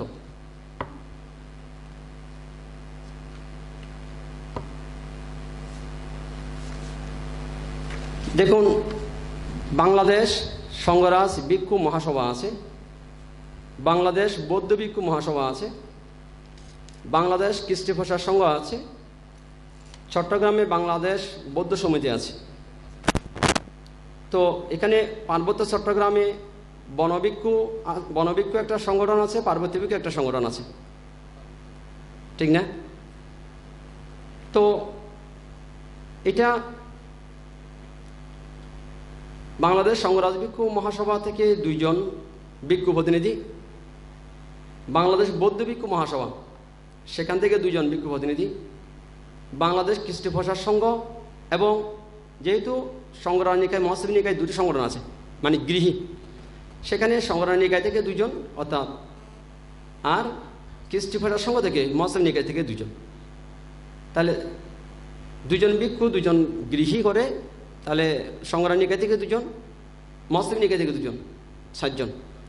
এবার সংগ্রাম নিকায় থেকে দায়ক 2 জন, মহাসিব নিকায় থেকে দায়ক 2 জন, 8 জন। এবার সেখানে এখানে পার্বত্য চট্টগ্রামে বনভিক্ষু থেকে আলোচনা সাপেক্ষে 1 জন হোক 2 জন হোক কল করা হোক, এবং পার্বত্য থেকে 1 জন হোক 2 জন হোক আলোচনা সাপেক্ষে, এবং আর 2 জন গৃহীও আলোচনা সাপেক্ষে সেভাবে নেওয়া হোক। তো নেওয়ার পর সেটা 15 জন হোক, 16 জন হোক, 20 জন হোক বা 21 জন হোক, এটা নিরসন একটা বোর্ড গঠন করা, মিটিং দিয়ে নিরসন বোর্ড গঠন করে সেখান থেকে 7 জনের একটা তদন্ত কমিটি গঠন করা। ওই বাংলাদেশের বৌদ্ধরা মিলে একটা কমিটি গঠন করে 7 জন কিংবা 5 জনের একটা সংশোধনী গ্রুপ তৈরি করা, সংশোধনী বোর্ড। এবার ফুল কমিটি নর্থ পয়েন্ট সেল ক্লাবের সদস্যদের সাথে বসে ফেস টু ফেস বসে একটা সময় নির্ধারণ করে দেওয়া। সময় নির্ধারণের মধ্যে বইটা ওই বাংলাদেশ সংঘরাজ ভিক্ষু মহাসভা, বাংলাদেশ বৌদ্ধ ভিক্ষু মহাসভা এবং পার্বত্য ভিক্ষু, বনভিক্ষু এবং গৃহী সবাই মিলে যে 21 জন বিশিষ্ট কমিটি গঠন করা হবে, সেখান থেকে একটা সময় নর্থ পয়েন্ট সেল ক্লাবের সদস্যদের সাথে একটা সময় নেওয়া। এই সময়ের মধ্যে 7 জন অথবা 5 জন বিশিষ্ট একটা সংশোধনী সংশোধনী অডিট টিম গঠন করলে সেই অডিট টিম 7 জন খুব বিচক্ষণ হতে হবে, খুব শক্তমুক্ত হতে হবে, আর বাংলা আর ইংরেজিতে সমপারদর্শী হতে হবে, ত্রিপিটক শাস্ত্র সম্পর্কে দক্ষ হতে হবে। কারণ অনেক সময় দেখা যায় কি, যিনি অনুবাদ করবেন, যেই ভাষা থেকে করবেন এবং যেই ভাষায় ট্রান্সলেট করবেন, 2 ভাষা সম্পর্কে সমান দক্ষ না হলে অনুবাদ অনেকটা গুরুচণ্ডালির দোষ দুলে দেখা যায়। তাই 2 ভাষায় দক্ষতা থাকা দরকার। হ্যাঁ, এবার ত্রিপিটক সম্পর্কে ধারণা থাকা আবশ্যক। এ কারণে এরকম দেখে 7 জন বিশিষ্ট একটা যে অডিট টিম, যারা বইটা পুঙ্খানুপুঙ্খভাবে দেখে ওনারা রিপোর্ট দেবে ওই কমিটিকে রিপোর্ট দিয়ে বসে ফাইনাল করে এবার নর্থ পয়েন্ট সেল ক্লাবের সদস্যদের সাথে ফাইনাল আলোচনা করা। ফাইনাল আলোচনা করে তারপর উভয়ের মধ্যে একটা ডিট করে তারপর সাবালে উভয়ের মঙ্গল হবে। এটা আমার ব্যক্তিগত সিদ্ধান্ত, নর্থ ওয়েস্ট রেল ক্লাবের সকল সদস্যদের সাথে সম্মানের সাথে এবং বাংলাদেশের সমস্ত বৌদ্ধদের কাছে, বৌদ্ধ সম্প্রদায়ের কাছে, যাতে কোনো অনুৎপন্ন অনাকাঙ্ক্ষিত কোনো ঘটনা যাতে উৎপন্ন না হয়। তো এই ক্ষেত্রে যে দুজন আইনজীবী, একজন গত 30 সেপ্টেম্বর একটা উকিল নোটিশ পাঠিয়েছেন ওখানে, সেখানে নোটিশটা আপনার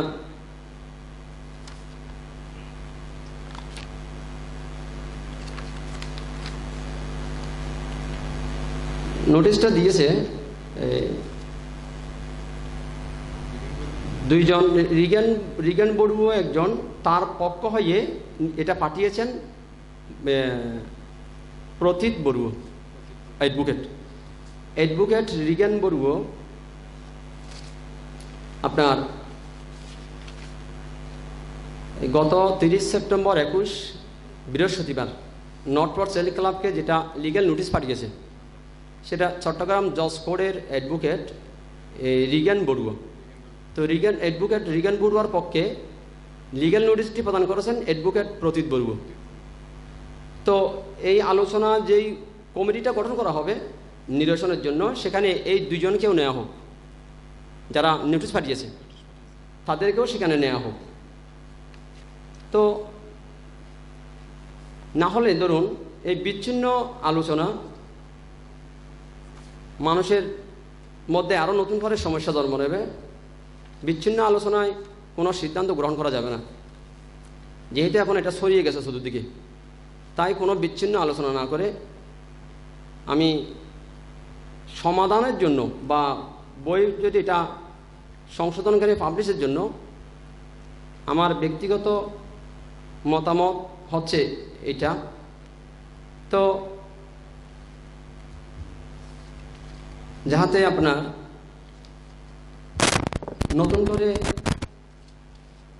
কোনো রকম সমস্যা জন্মগ্রহণ না করে। তো এখানে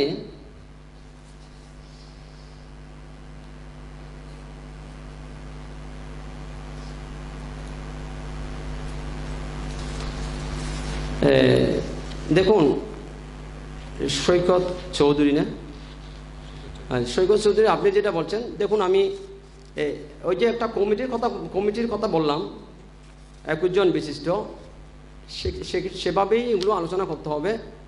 কারণ আমি ধরুন চাইছি না নতুন করে কোনো রকম সমস্যা ক্রিয়েট হোক, আমি চাইছি উৎপন্ন সমস্যা সমাধান হোক। তো নতুন করে কোনো সমস্যা ক্রিয়েট হোক আমি চাইছি না, আপনাকে আমি সাধুবাদ জানাচ্ছি, কিন্তু নতুন করে কোনো সমস্যা আমি ক্রিয়েট করতে চাইছি না। কারণ একটু উৎপন্ন সমস্যাগুলো আমরা দেখি কী করে সমাধান করা যায়, আমরা সেভাবেই মৈত্রী সহগত চিত্তে আমরা অবস্থান করব।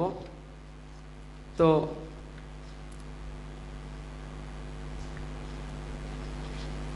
এই ব্যাপারে একটা আলোচনা দরকার, আমি যেভাবে বলছি সেভাবে একটা আলোচনা খুব দরকার। আপনার চারু উত্তম বড়ুয়া উনি একটা এখানে মন্তব্য করেছেন, পৃথিবীর বৃহত্তর পরিসরে প্রকাশিত বহু গবেষণা অনুবাদ গ্রন্থে ছোট বড় অসংখ্য ত্রুটি বিচ্যুতি প্রকাশ পরবর্তী পাঠে আলোচনা বা পাঠ সমালোচনায় শনাক্ত হয়েছে। বুদ্ধ গ্রন্থটিও ত্রুটি বিচ্যুতি মুক্ত নয়, এতে সমালোচনাযোগ্য সংশোধনযোগ্য অনেকগুলো বিষয় এবং অধ্যায় যেমন আছে, পাশাপাশি প্রশংসা করার মতো অনেকগুলো বিষয় এবং অধ্যায় আছে। হ্যাঁ, আপনার সাথে আমি একমত, সেখানে অনেক কিছু ভালো অনেক কিছু আছে। ধরুন একটা বিল্ডিং হয়েছে, 3খানা ইট ব্যতিক্রম, 3খানা ইটের জন্য আমরা অন্য ইটগুলোকে খারাপ বলতে পারি না। অসংখ্য ইট ভালো আছে, 3টা ইট কেবল একটু বেকাতারা হয়েছে, তাই 3টা ইট সংশোধনের কথা বলছি, বাকিগুলো আমরা প্রশংসা নিশ্চয়ই করব। বাকি ইট 100 ইটটা ধরুন 1000-এর মধ্যে 990টা ইট ভালো আছে, 10টা বেকাতারা হয়েছে, তাই বাকাতারাগুলো সংশোধনের জন্যই সম্মানের সাথে আহ্বান। সেখানে নিশ্চয়ই প্রশংসার যোগ্য আরও 950টা ইজ্জে ভালো আছে, অথবা 990টা ইজ্জে ভালো রয়েছে। তাই এখানে এই বইটার ক্ষেত্রেও অনেক কিছু ভালো জিনিস আছে। আমরা এই জন্যই নর্থ প্রসেক ক্লাবের সদস্যদের সাধুবাদও জানাই, কৃতজ্ঞতাও জানাই, আপনাদের প্রশংসাও করি, কারণ অনেক শ্রম দান করেছেন এর পেছনে। তো এখানে চারু উত্তম বড়ুয়া উনি যেটা বলছেন, আমরা ভুলগুলো সংশোধনের জন্যই প্রকাশকদের কাছে যেমনি দাবি করব, তেমনি বুদ্ধের প্রতি তাদের অনুরাগ ও ভালোবাসার জন্য অভিনন্দন জানাবো। নিশ্চয় আমিও আপনার সাথে একমত। চারু উত্তম বড়ুয়া, আমি আপনাকে সাধুবাদ জানাচ্ছি আপনার সুন্দর মতামতের জন্য। আপনি প্রশংসার যোগ্য, সাধুবাদের যোগ্য। আমিও আপনার সাথে একমত, আমি আপনার সাথে দ্বিমত নই। দেখুন, তারা বৌদ্ধ না হয়েও তারা যে হাত জোর করেছে, এটা কম গৌরবের বিষয় নয়। তারা বৌদ্ধ না হয়েও তারা হাত জোর করেছে, তো এটা কম গৌরবের বিষয় নয়। দেখুন, আমরা তাদের এই দিকটাও আমরা বিচার করব। তো আমি চারু উত্তম বড়ুয়া, আমি আপনার সাথে একমত। আমি তাদেরকেও আপনার সাথে তাদেরকেও আমি সেটা প্রশংসাও করব। তাদের যে অনেক দিকগুলো যে ভালো এখানে তুলে ধরেছেন। তো আবার উনি লিখেছেন, তাদের সকল ভালো উদ্যোগ ও কাজের প্রশংসা করব, নিশ্চয় করব। তাদের যে উদ্যোগ গ্রহণ আমরা নিশ্চয়ই প্রশংসা করব। তারা যেই ভালো উদ্যোগ, যে ভালো কাজগুলো তারা করেছেন, অনেক প্রশংসা করা যায়, কিন্তু আমি আপনাকেও প্রশংসা করব। কেন? আপনি লাইভ প্রোগ্রামটা করে জুম মিটিংটা অনেকটা উৎপন্ন দাবানল, অনেকটা আপনি শান্ত করে দিয়েছেন। চারু উত্তম বড়ুয়া উনি এই কাজটা করেছেন। আপনি সাধুবাদ যোগ্য, আপনি প্রশংসার যোগ্য। যে আগুন ধাউ ধাউ করে জ্বলে উঠছিল, আপনি ওনার আলোচনাতে অনেকটা ফানিশ দিয়ে দেওয়া হয়েছে। প্রজ্বলিত আগুনের মধ্যে অনেকটা এখন তেজহীন হয়েছে। তো শুধু সমালোচনার জন্যই সমালোচনা নয়, ঠিক, সমালোচনার জন্য সমালোচনা নয়, সমালোচনা হোক, তর্ক বিতর্ক হোক, ভালোর জন্য, মঙ্গলের জন্য। আপনার কথাগুলো খুব যুক্তিসঙ্গত। তো আমি এই জন্য যা আলোচনা করেছি নর্থ প্রসেক ক্লাবের সদস্যদের প্রতি সম্মান রেখেই করেছি, এবং সেটা এই জন্য আমি বলছি, কোনো রকম তর্ক বিতর্কে জড়িত না হয়ে, কোনো রকম হিংসা হানাহানিতে জড়িত না হয়ে, কোনো রকম মামলা মোকদ্দমায় জড়িত না হয়ে, একটা সাম্যের পথে আসা, শান্তির পথে আসা, একটা সমাধানের মার্গে আসা। তো এই কারণে আমি এটা আশা করব, আমি যাদের যাদের নাম বলেছি সেখানে আলোচনার মধ্যে আপনার আমি আবার এটা বলতে চাইছি, ধরুন বাংলাদেশ সংঘরাজ ভিক্ষু মহাসভা, বাংলাদেশ বৌদ্ধ ভিক্ষু মহাসভা, ওনারা যেহেতু এটা সমস্যা এখন পুরো সবার, এখন একজনের সমস্যা নয় এখন, তো এবং বাংলাদেশ বাংলাদেশ কৃষ্টি প্রচার সংঘ এবং সংঘরাজ নিকায় থেকে গৃহী এবং ভিক্ষু, মস্তবী নিকায় থেকে গৃহী এবং ভিক্ষু, পার্বত্য ভিক্ষু এবং বনভিক্ষু, সেখান থেকেও একজন একজন করে নেওয়া হোক এবং দুইজন গৃহীও নেওয়া হোক। তারপর যেহেতু উৎপন্ন অগ্নিকে অনেকটা তেজহীন হরে দিয়েছে, তাই চারু উত্তম বড়ুয়া ওনাকেও নেওয়া হোক এই আলোচনায়, এবং প্রজ্ঞাবংশ মহাতেরকে নেওয়া হোক এই টিমের মধ্যে। এটা আমার ব্যক্তিগত সিদ্ধান্ত, ব্যক্তিগত মতামত। প্রজ্ঞাবংশ মহাতেরকে নেওয়া হোক, এবং চারু আড্ডার মধ্যে যিনি সঞ্চালনা করেন, যিনি অনেক কিছু চিন্তা ভাবনা করেন, চারু উত্তম বড়ুয়াকেও এই কমিটিতে নেওয়া হোক, যেটা সংশোধনী বোর্ড। এতে আমার মনে হচ্ছে একটা সুফল নিশ্চয় পাওয়া যাবে, এটা আমি আশা করি। এদিকে প্রজ্ঞাবংশ মহাতেরকে নিতে হবে, চারু উত্তম বড়ুয়াকে নিতে হবে, আর যে দুজন অ্যাডভোকেট আইনজীবী যারা ওই নোটিশ পাঠিয়েছে, অ্যাডভোকেট রিগেন বড়ুয়া এবং অ্যাডভোকেট প্রতীত বড়ুয়া, তাদেরকেও নেওয়া হোক। তো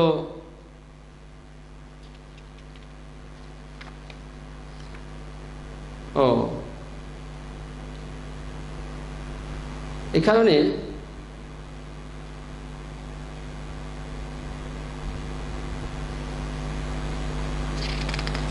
আমি আপনাদের সবাইকে এটা সাধুবাদ জানাবো মামলা মোকদ্দমায় জড়িত না হয়ে একটা সমাধানের রাস্তায় আসে।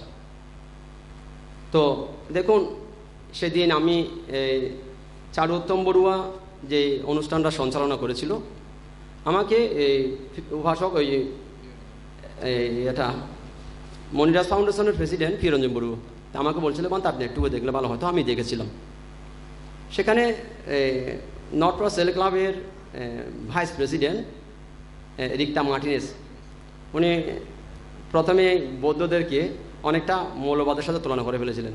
জিনিসটা আমার তেমন ভালো লাগেনি, কিন্তু ওনার কাছ থেকে এগুলো আশা করা যায় না, কারণ উনি একটা ক্লাবের ভাইস প্রেসিডেন্ট, সভাপতি। উনি অনেকটা বৌদ্ধদেরকে মৌলবাদের সাথে তুলনা করেছেন, কিন্তু সেটা অনুচিত হয়েছে ওনার। তো পরবর্তী সময় উনি কোনো দুঃখ প্রকাশ করেনি, এমনি ঘুরিয়ে ফিরিয়ে অন্যভাবে বলেছে, কিন্তু পরবর্তী সময় উনি দুঃখ প্রকাশ করেনি। উনি অনেকটা বৌদ্ধদেরকে মৌলবাদের সাথে তুলনা করেছেন, সেটা অনুচিত হয়েছে ওনার, অনুচিত হয়েছে। কারণ বৌদ্ধদের ক্ষেত্রে এরকম শব্দ প্রয়োগ করা যায় না। বৌদ্ধরা মৌলবাদী ছিল না, বর্তমানেও নেই, ভবিষ্যতেও আশা করা যাচ্ছে না যে বৌদ্ধরা মৌলবাদী হবে, তেমন কোনো আশা নেই। কারণ আপনার ট্রেডিশনালি সেভ করে নিয়ে আসে যে মৌলবাদ না হওয়ার জন্য, সেগুলো সেভ করে নিয়ে আসে। বৌদ্ধের যে মৈত্রী, কান্তিবাদ, সেগুলো বৌদ্ধরা জন্মলগ্ন থেকেই সংস্কার লব্ধ তাদের মধ্যে রয়েছে এগুলো, হ্যাঁ, তারা সেরকম কোনোদিন করতে পারে না। হ্যাঁ, হয়তো সেটা ফোটা কেউ হয়তো একটু ব্যতিক্রম বাক্য ব্যবহার করেছে সোশ্যাল মিডিয়ায়, সেটা অস্বীকার করা যাবে না। কারণ সবাই ধরুন দুজনকে দিয়ে তো আর সমস্ত বৌদ্ধ জাতিকে পরিমাপ করা যাবে না। হয়তো 10 জনের ব্যতিক্রমধর্মী কিছু হয়তো মন্তব্য করেছে, তাই বলে বৌদ্ধরা মৌলবাদ হতে পারে না। তো আপনার যেমন কিছু কিছু ক্ষেত্রে দেখা যায় কিছু কিছু হুজুরেরা একটু ব্যতিক্রমধর্মী ওয়াজ মাহফিলে বক্তব্য দেয়, তাই বলে আমরা মুসলিমদেরকে মৌলবাদ বলতে পারি না কেন? অনেক ভালো মানুষ মুসলিমদের মধ্যে আছে, অনেক ভালো হুজুর, মাওলানা, আলেম, উলামা, তারা ভালো কথা বলেন। তা আমরা এই জন্যই সবাইকে আক্রমণ করতে পারি না। কোনো একজন হুজুর, কোনো একজন আলেম, কোনো একজন উলামা সবাতে হয়তো একটু ব্যতিক্রমধর্মী বাক্য ব্যবহার করেছে, তাই বলে আমরা মুসলিমদেরকে মৌলবাদ বলে আমরা এরকম প্রচার করতে পারি না। তো সে কারণে দেখুন এখানে হয়তো কে বা কারা আনফর্চুনেটলি হয়তো এরকম কিছু মন্তব্য করে ফেলেছে আবেগের বসে, তাই বলে ধরুন বৌদ্ধদেরকে মৌলবাদ বলাটা অনুচিত, কারণ বৌদ্ধরা সেরকম নয় বৌদ্ধরা। তো তবে সেখানে যিনি সেক্রেটারি সাখাওয়াত হোসেন, উনি খুব মার্জিত, সুন্দর, রুচিশীল কথাবার্তা বলেছেন। তো তবে রিক্তা মার্টিনেস ভাইস প্রেসিডেন্ট যেটা বলেছে সেটা অনাকাঙ্ক্ষিত, আশা করা যায় না। অনেকটা মৌলবাদের সাথে তুলনা করে ফেলেছিলেন বৌদ্ধকে, তো সেটা ওনার তাদের কাছ থেকে সেটা আশা করা যায় না। আমরা সেটা আশা করি না, আমিও আশা করি না সেটা। কারণ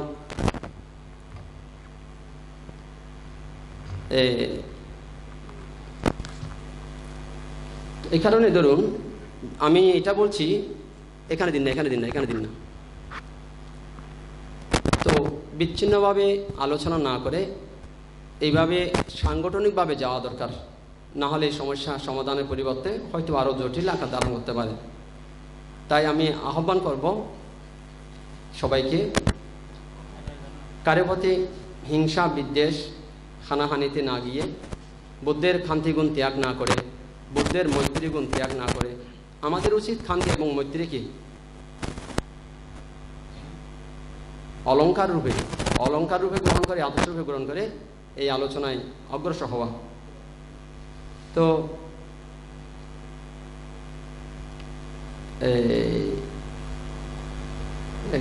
সিটু কুমার বড়ুয়া না, উনি বললেন যে বামতে কমিটি গঠনের উদ্যোগটা কে নেবে? কমিটি গঠনের উদ্যোগ তারাই নেবে যারা সভা সমিতিতে বৌদ্ধ নেতা বলে আখ্যায়িত, পরিচিত, এবং সংগঠন, যেই সংগঠনগুলো রয়েছে, বাংলাদেশ বৌদ্ধ ভিক্ষু মহাসভা, বাংলাদেশ সংগ্রাম ভিক্ষু মহাসভা, তারাই লিড দিচ্ছে, তারাই এই মিটিংটা আহ্বান করবে। এবং কৃষ্টি প্রসার সংঘ আর সংগঠন নিকায়ের মধ্যে যে সংগঠন রয়েছে সেই সংগঠনেরাই বিশেষ করে এই উৎপন্ন সমস্যা নিরসনের জন্যই বাংলাদেশ বৌদ্ধ ভিক্ষু মহাসভা, বাংলাদেশ সংগ্রাম ভিক্ষু মহাসভা ওনারা মিটিং কল করুক, ওনারা মিটিং করে এই কমিটি, তারপর কমিটি গঠন করা হোক। কারণ ওনারা এই মুহূর্তে নীরব থাকতে পারে না, এখন নীরব থাকার সময় নয়, এখন এই মুহূর্তে নীরব থাকা উচিত নয়। এখানে সংগ্রামীদের মধ্যে যে সংগঠন আছে বাংলাদেশ সংগ্রামী মহাসভা, মিটিংটার জন্য ওনারা উদ্যোগ গ্রহণ করবেন সমন্বয় করে কাদের সাথে? বাংলাদেশ বৌদ্ধবিক্ষু মহাসভার সাথে, অর্থাৎ মহাস্তবী নিকায় যে সংগঠন রয়েছে তাদের সাথে আলোচনা করে সমন্বয় করে ওনারা মিটিং কল করুক। সেখানে কৃষ্টি ভাষার সংঘ যারা মুখ্য রয়েছেন তারা থাকবেন এবং সংগ্রামী নিকায় থেকে যারা মুখ্য বৌদ্ধ তারা থাকবেন। তো এভাবে তারা মিটিং কল করতে পারে, যেখানে সিটু কুমার বড়ুয়া বলছে যে বানতে কমিটি গঠনের উদ্যোগ কে নেবে? তারাই নেবে উদ্যোগ, তাদেরকে উদ্যোগ নিতে হবে। ধরুন হ্যাঁ, যারা বুদ্ধিস্টদের রিপ্রেজেন্টেটিভ তারা নেবে উদ্যোগটা, তাদেরকে নিতে হবে। না হলে এই চলমান সমস্যা সমাধানের পরিবর্তে হয়তো আরও নতুন সমস্যা আরও উৎপন্ন হতে পারে। তো যার কারণে এটা দ্রুত একটা মিটিং কল করা দরকার, সিদ্ধান্ত নেওয়া দরকার। তো আমি এটা সবাইকে অনুরোধ জানাবো, নর্থ ফর সেল ক্লাবের অনুবাদিত বইয়ের ভালো দিকগুলো আমরা নিশ্চয়ই বিবেচনা করব, যেটা আপনার চারু উত্তম বড়ুয়া যেটা বলেছে, ওনার কথাগুলো খুব সুন্দর, গোছালো, পরিপাটি, মার্জিত। তো আপনারা সবাই সেভাবে অগ্রসর হন, এতে সমাধানের রাস্তা বেরোবে। তো আমি এটা আহ্বান জানাবো বাংলাদেশ সংগ্রাম ভিক্ষু মহাসভা, বাংলাদেশ বৌদ্ধ ভিক্ষু মহাসভা, তারাই মিটিং কল করুক। কারণ এই সমস্যার মধ্যে এখন নীরব থাকা উচিত নয়।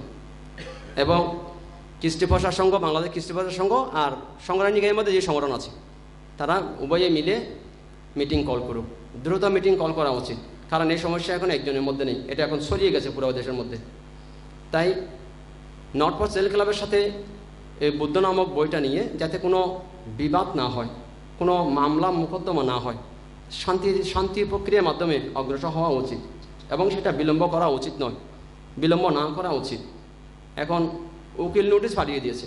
তো এখন ধরুন বইটা যেটা বলা হচ্ছে যে বইটা ব্যান করতে চাইছে, আমি ধরুন ব্যান করার আগে তাদের সাথে তো একটু আলোচনায় বসা দরকার, ঠিক না?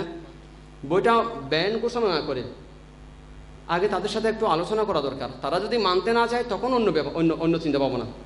তারা যদি আপনাদের সিদ্ধান্ত মানতে না চায় তখন না হয় অন্য চিন্তা পাবো না, কিন্তু সরাসরি বন্ধ ঘোষণা, বই এটা নিষিদ্ধ ঘোষণা করাটা আমার মনে হচ্ছে ঠিক হবে না, উচিত হবে না, ঠিক না? আমার মনে হচ্ছে উচিত হবে না সরাসরি নিষিদ্ধ ঘোষণা করা। আগে আপনারা তাদের সাথে আলোচনায় বসুন, তখন না হয় দেখা যাবে। আলোচনা ছাড়া এই নিষিদ্ধ ঘোষণা করাটা উচিত হবে না মনে হচ্ছে আমার। তো যেই সমস্ত বিহারে মোরক উন্মোচন করেছে মিডিয়ার সামনে, ওই সমস্ত বিহারের সুদীজন যারা মোরক উন্মোচন উৎপন্ন ছিল তাদের উদ্দেশ্যে কিছু বলুন বানতে। OBI আইডির নাম, এখন তো ওনার নাম নেই। আপনি নাম ছাড়া শব্দনাম কেন ব্যবহার করেছেন? আপনি সাহস করে কেন সামনে আসতে চাইছেন না? ওবি দেখা যায়, কিন্তু কোন ওবি? শর্টকাট। তো আপনার দেখুন, যারা মোরক উন্মোচন করেছে তাদেরকেও দায়ী করা যায়, তারা কেন নীরব? এখন 11টা বিহারে দেওয়া হয়েছে, 11টা বিহার থেকে তো বাংলাদেশ সংগ্রাম ভিক্ষু মহাসভা, বৌদ্ধ ভিক্ষু মহাসভার সাথে যোগাযোগ করা দরকার। তারা এই মুহূর্তে নীরব আছে কেন? তাদেরকে বই দেওয়া হয়েছে, আর আমি বলবো ব্যক্তিগত কোনো সিদ্ধান্তে সমস্যার সমাধান হবে না, কোনো বিচ্ছিন্ন আলোচনায় সমস্যার সমাধান করা যাবে না। বিচ্ছিন্ন আলোচনা অনেক জায়গায় হচ্ছে, কিন্তু সেটা সমস্যার সমাধান হবে না। তাই সামগ্রিকভাবে একটা বোর্ড গঠন করা হোক, কমিটি গঠন করা হোক, সেই কমিটির মাধ্যমে অগ্রসর হওয়া উচিত, ঠিক না? তা আমার এটা সাজেশন আজকে, এটা মতামত, আমার এটা অভিমত আজকে সবার কাছে, নর্থ ফর সেল ক্লাবের সদস্য এবং বাংলাদেশের বৌদ্ধদের কাছে। কারণ ব্যক্তিগত বিচ্ছিন্ন আলোচনা এই সমস্যার সমাধান হবে না, এখন এটা সরিয়ে গেছে চতুর্দিকে। আর নর্থ ফর সেল ক্লাবের সদস্যদের সম্মানের সাথে আমি আপনাদের এটা বলবো, ব্যক্তিগত কারোর কাছ থেকে আপনারা হয়তো মতামত নিতে পারেন, কিন্তু সিদ্ধান্তে যাবেন না আপনারা। ব্যক্তিগত কোনো সংগঠন কোনো ব্যক্তির সাথে আপনারা সমাধানের রাস্তায় গেলে সেটা হয়তো বিপরীত আকার ধারণ করতে পারে। তাই আপনারা সামগ্রিকভাবে আলোচনার জন্য আপনারা অগ্রসর হলে সেটাই উভয়ের জন্য মঙ্গলজনক হবে। সমগ্র সমস্যা যেহেতু এখন ব্যক্তিগত সমস্যা নেই, এটা সমগ্র জাতির সমস্যা হয়ে দাঁড়িয়েছে এখন, যেহেতু বুদ্ধ ব্যক্তিগত কারণ নয়। তো এই কারণে দ্রুত সমস্যার সমাধানের জন্যই আমি আহ্বান করছি, কারণ এই উৎপন্ন সমস্যা যাতে দীর্ঘদিন না চলতে পারে। বই ব্যান ঘোষণা না করে, নিষিদ্ধ ঘোষণা না করে একটু তো আলোচনায় আগে যাওয়া দরকার। তাই আমি আহ্বান করব, আপনার সরাসরি নিষিদ্ধ ঘোষণা না করে আগে আলোচনা করা উত্তম হবে। আগে আলোচনা যান। তো কারণ তাদের অনেক শ্রম, অনেক মেধা, অনেক পরিশ্রম আছে এই বইতে, এবং এই বইতে ভালো অনেক কিছু আছে। এই বইতে ভালো অনেক কিছু আছে। আমি মোটামুটি পুঙ্খানুপুঙ্খ না দেখলেও আমি অনেকটা দেখেছি ইংরেজি বইটা। তো অনেক কিছু আছে, সরাসরি সংঘর্ষে না গিয়ে নিষিদ্ধ ঘোষণা না করে একটু আলোচনায় যাওয়া দরকার, ঠিক না? তো শ্যামল চৌধুরী কার মিটিংয়ে কে যাবে সেটাই এখন দেখার বিষয়। জাতি চেয়ে আছে এর সুরাহার জন্য বৌদ্ধ নেতারা কি করেন, না হয় আইনগত যেটা করার সেটা করবে তরুণ প্রজন্মরা। দেখুন, তরুণ প্রজন্মদের উদ্দেশ্য করে আমি এটা বলবো, এটা এখন যারা সমাজের মধ্যে যারা লিড দিচ্ছে, ভিক্ষু এবং গৃহী, তাদের দায়িত্ব এই মুহূর্তে এগিয়ে আসা। তাদের দায়িত্ব এই মুহূর্তে এগিয়ে আসা। যারা ভিক্ষু এবং গৃহী যারা লিড দিচ্ছে সমাজের মধ্যে, খান্ডারি, মাঝি, সভা সমিতিতে, দেশে বিদেশে যারা লিড দিচ্ছে, তারা এই মুহূর্তে এগিয়ে আসা উচিত। তো এই জন্য এদিকে বাংলাদেশ বৌদ্ধ ভিক্ষু মহাসভা, এদিকে বাংলাদেশ বৌদ্ধ ভিক্ষু মহাসভা, বাংলাদেশ সংগ্রাজ ভিক্ষু মহাসভা, কৃষ্টি প্রচার সংঘ এবং বাংলাদেশে যে বৌদ্ধ সমিতি বা এরকম যার সংগঠন যেগুলো আছে, তাদের উচিত এই মুহূর্তে মিটিং কল করা। আর এদিকে বনভিক্ষু, পার্বত্য ভিক্ষু যারা সমাজকে লিড দিচ্ছে, আজকে তাদের দরকার এই মুহূর্তে। তো শ্যামল চৌধুরী যেটা বললেন আপনি, দেখুন, আইনগত ব্যবস্থা নেওয়ার আগে শান্তি প্রক্রিয়া চালানো দরকার। দেখুন, আমি এটা বলতে চাইছি, যখন দুই দেশের মধ্যে যুদ্ধ ঘোষণা করা হয়, যুদ্ধ ঘোষণার দিন তারিখ যখন ঠিক করা হয়, আমি এই জন্যই বলছি আপনাদেরকে, আমি মামলা মোকদ্দমার পক্ষে না যাওয়ার জন্য বলছি। এই কারণে, মামলা মোকদ্দমা সেটা একটা যুদ্ধ না, এটা উভয় পক্ষের হয়রানি, ইজ্জতহানি, মানহানি, সম্মানহানি, হয়রানি। তো সেখানে সব লস হবে, সেখানে সম্মান loss, money loss, energy loss, time loss, কিছু কি লস হবে না সেখানে। তাই সেখানে আরও নতুন করে উভয়ের মধ্যে হিংসা, নতুন করে উভয়ের মধ্যে ক্রোধ উৎপন্ন হবে, হিংসা উৎপন্ন হবে, যা উভয়ের জন্য ভালো হবে না। এই জন্য আমি বলছি, ধরুন দুটো দেশের মধ্যে যদি যুদ্ধ ঘোষণা করা হয়, দুই দেশের মধ্যে যদি যুদ্ধ ঘোষণা করা হয় এবং যুদ্ধের দিনক্ষণ নির্ধারিত হয়, তথাপি যুদ্ধের আগ মুহূর্ত পর্যন্ত শান্তির ধূত ফাটানো হয়, শান্তির বার্তা নিয়ে, যেন উভয়ের মধ্যে যেন সমাধান সূত্র বের করা যায়, শান্তি প্রক্রিয়া একটা চালানো যায়। দেখুন, আমরা যুদ্ধের নিয়ম, আপনারা যে যুদ্ধ করতে বলছেন, আমি আপনাদের এটা অনুরোধ জানাবো, তরুণ প্রজন্মদেরকে অনুরোধ জানাবো, আপনারা বৌদ্ধের যে খান্তিগুণ ত্যাগ করবেন না। বৌদ্ধের যে মৈত্রীগুণ, আপনারা মৈত্রীগুণ ত্যাগ করবেন না। আমি অন্তত বৌদ্ধ ভিক্ষু হয়ে আপনাদেরকে এভাবে উৎসাহিত করতে পারি না যুদ্ধের জন্য বা মামলা মোকদ্দমার জন্য। আমি আপনাদের এটা বলবো, খান্তিগুণ আপনারা ত্যাগ করবেন না, বুদ্ধের মৈত্রীগুণ আপনারা ত্যাগ করবেন না। আমরা বুদ্ধের মৈত্রীগুণ ত্যাগ করতে পারি না, আমরা বুদ্ধের খান্তিগুণ ত্যাগ করতে পারি না। তো দুশো দেশের কথা যেটা বললাম, আপনার ঠিক যুদ্ধ শুরুর একদিন আগে পর্যন্ত ওনারা একটা শান্তি প্রক্রিয়া চালায়, মানে শান্তির বার্তা পাঠান, শান্তির ধূত পাঠান, শান্তি প্রক্রিয়া। ওনারা চেষ্টা করেন যে যুদ্ধকে এড়িয়ে চলার জন্য, কারণ যুদ্ধ কারোর জন্য কোনোদিন ভালো রেজাল্ট আসে না। এই জন্য আমি বলবো, আপনারা শান্তিপরায়ণ হয়ে শান্তির প্রক্রিয়ায় অগ্রসর হন, শান্তি প্রক্রিয়ায় অগ্রসর হন না যেটা দীর্ঘস্থায়ী হবে। এই জন্য আপনারা শান্তির পথে অগ্রসর হন, আমি তরুণ প্রজন্মদের বলবো। তবে এই মুহূর্তে দায়িত্ব যারা বুদ্ধিস্ট, যারা রিপ্রেজেন্টেটিভ, ঠিক না, তাদের এই মুহূর্তে দায়িত্ব এই মুহূর্তে এগিয়ে আসা। তারা এই মুহূর্তে নীরব থাকা অনুচিত, সেটা ভিক্ষু সংঘ এবং গৃহী সংঘ। অনুচিত এই মুহূর্তে নীরব থাকা। এখন তো বিচ্ছিন্নভাবে আলোচনা হচ্ছে, ঠিক না? এটা তো বিচ্ছিন্নভাবে কোনো ব্যক্তির সমস্যা, সংগঠনের সমস্যা নয়, এটা জাতিগত সমস্যা। এখন গৌতম বুদ্ধ বৌদ্ধদের এবং অবৌদ্ধদের অনেক অবৌদ্ধরা বুদ্ধকে মানে। যদি নট ফর সেলফ ক্লাব যদি ওনারা না মানতেন এত কষ্ট করতেন না, কিন্তু হয়তো কোনো একটা ব্যতিক্রম হয়ে গেছে, বা এটা তো লেখক করে ফেলেছে। লেখক তো এগুলো তো করেছে। লেখকের বইতে যা দেখলাম সেগুলো দেখে মনে হচ্ছে লেখক অ্যান্টি বুদ্ধিস্ট। জন্মসূত্রে বৌদ্ধ হলে কি হবে, উনি অ্যান্টি বুদ্ধিস্ট। কারণ অ্যান্টি বুদ্ধিস্ট না হলে বুদ্ধকে নিয়ে এভাবে লিখতে পারে না। বুদ্ধের প্রতি সম্মান, গৌরব, শ্রদ্ধা, বৌদ্ধ ধর্ম যদি জানতেন, জানা থাকতো, উনি হয়তো শিক্ষা লাভ করেছে, জ্ঞানী নয়। কে? লেখিকা জ্ঞানী নয়, জেন হোক, জ্ঞানী নয়। জ্ঞানী হলে এগুলো করতেন না। তাই শিক্ষিত হলে জ্ঞানী হবে এমন কোনো কথা নেই। তো এই জন্য আপনারা শান্তি প্রক্রিয়াতে অগ্রসর হন, আমি সেটাই আপনাদেরকে অনুরোধ জানাব। আপনার শ্যামল চৌধুরী উনি মন্তব্য করছেন, সামাজিক সংকটে বৌদ্ধ সংগঠনের নেতৃবৃন্দের ভূমিকা অগ্রগণ্য, কিন্তু এ ব্যাপারে তারা একেবারে নিচ্ছুপ, চুপচাপ, হয়তো বান্তের পরামর্শের কারণে মাঠে নামবেন। দেখুন, এই মুহূর্তে আমি আপনাকে বলছি, হয়তো অনেকে প্রশ্ন করতে পারে, বান্তে আপনি কেন লাইভে আছে এই চেঁচাচ্ছেন? না, আমি দেখুন লাইভে আসার মূল কারণ হচ্ছে আমি born and brought up Buddhist family এবং বাংলাদেশি নাগরিক। আমি বাংলাদেশের একজন মানুষ। এই সমস্যাটা বাংলাদেশের মধ্যে উৎপন্ন হয়েছে। এদেশের শান্তি রক্ষা করা আমারও ধর্ম, ঠিক না? আমারও কর্তব্য। কেবল সরকারের দায়িত্ব নয়, আমাদেরও দায়িত্ব, যাতে নতুন করে কোনো সমস্যা ক্রিয়েট না হতে পারে।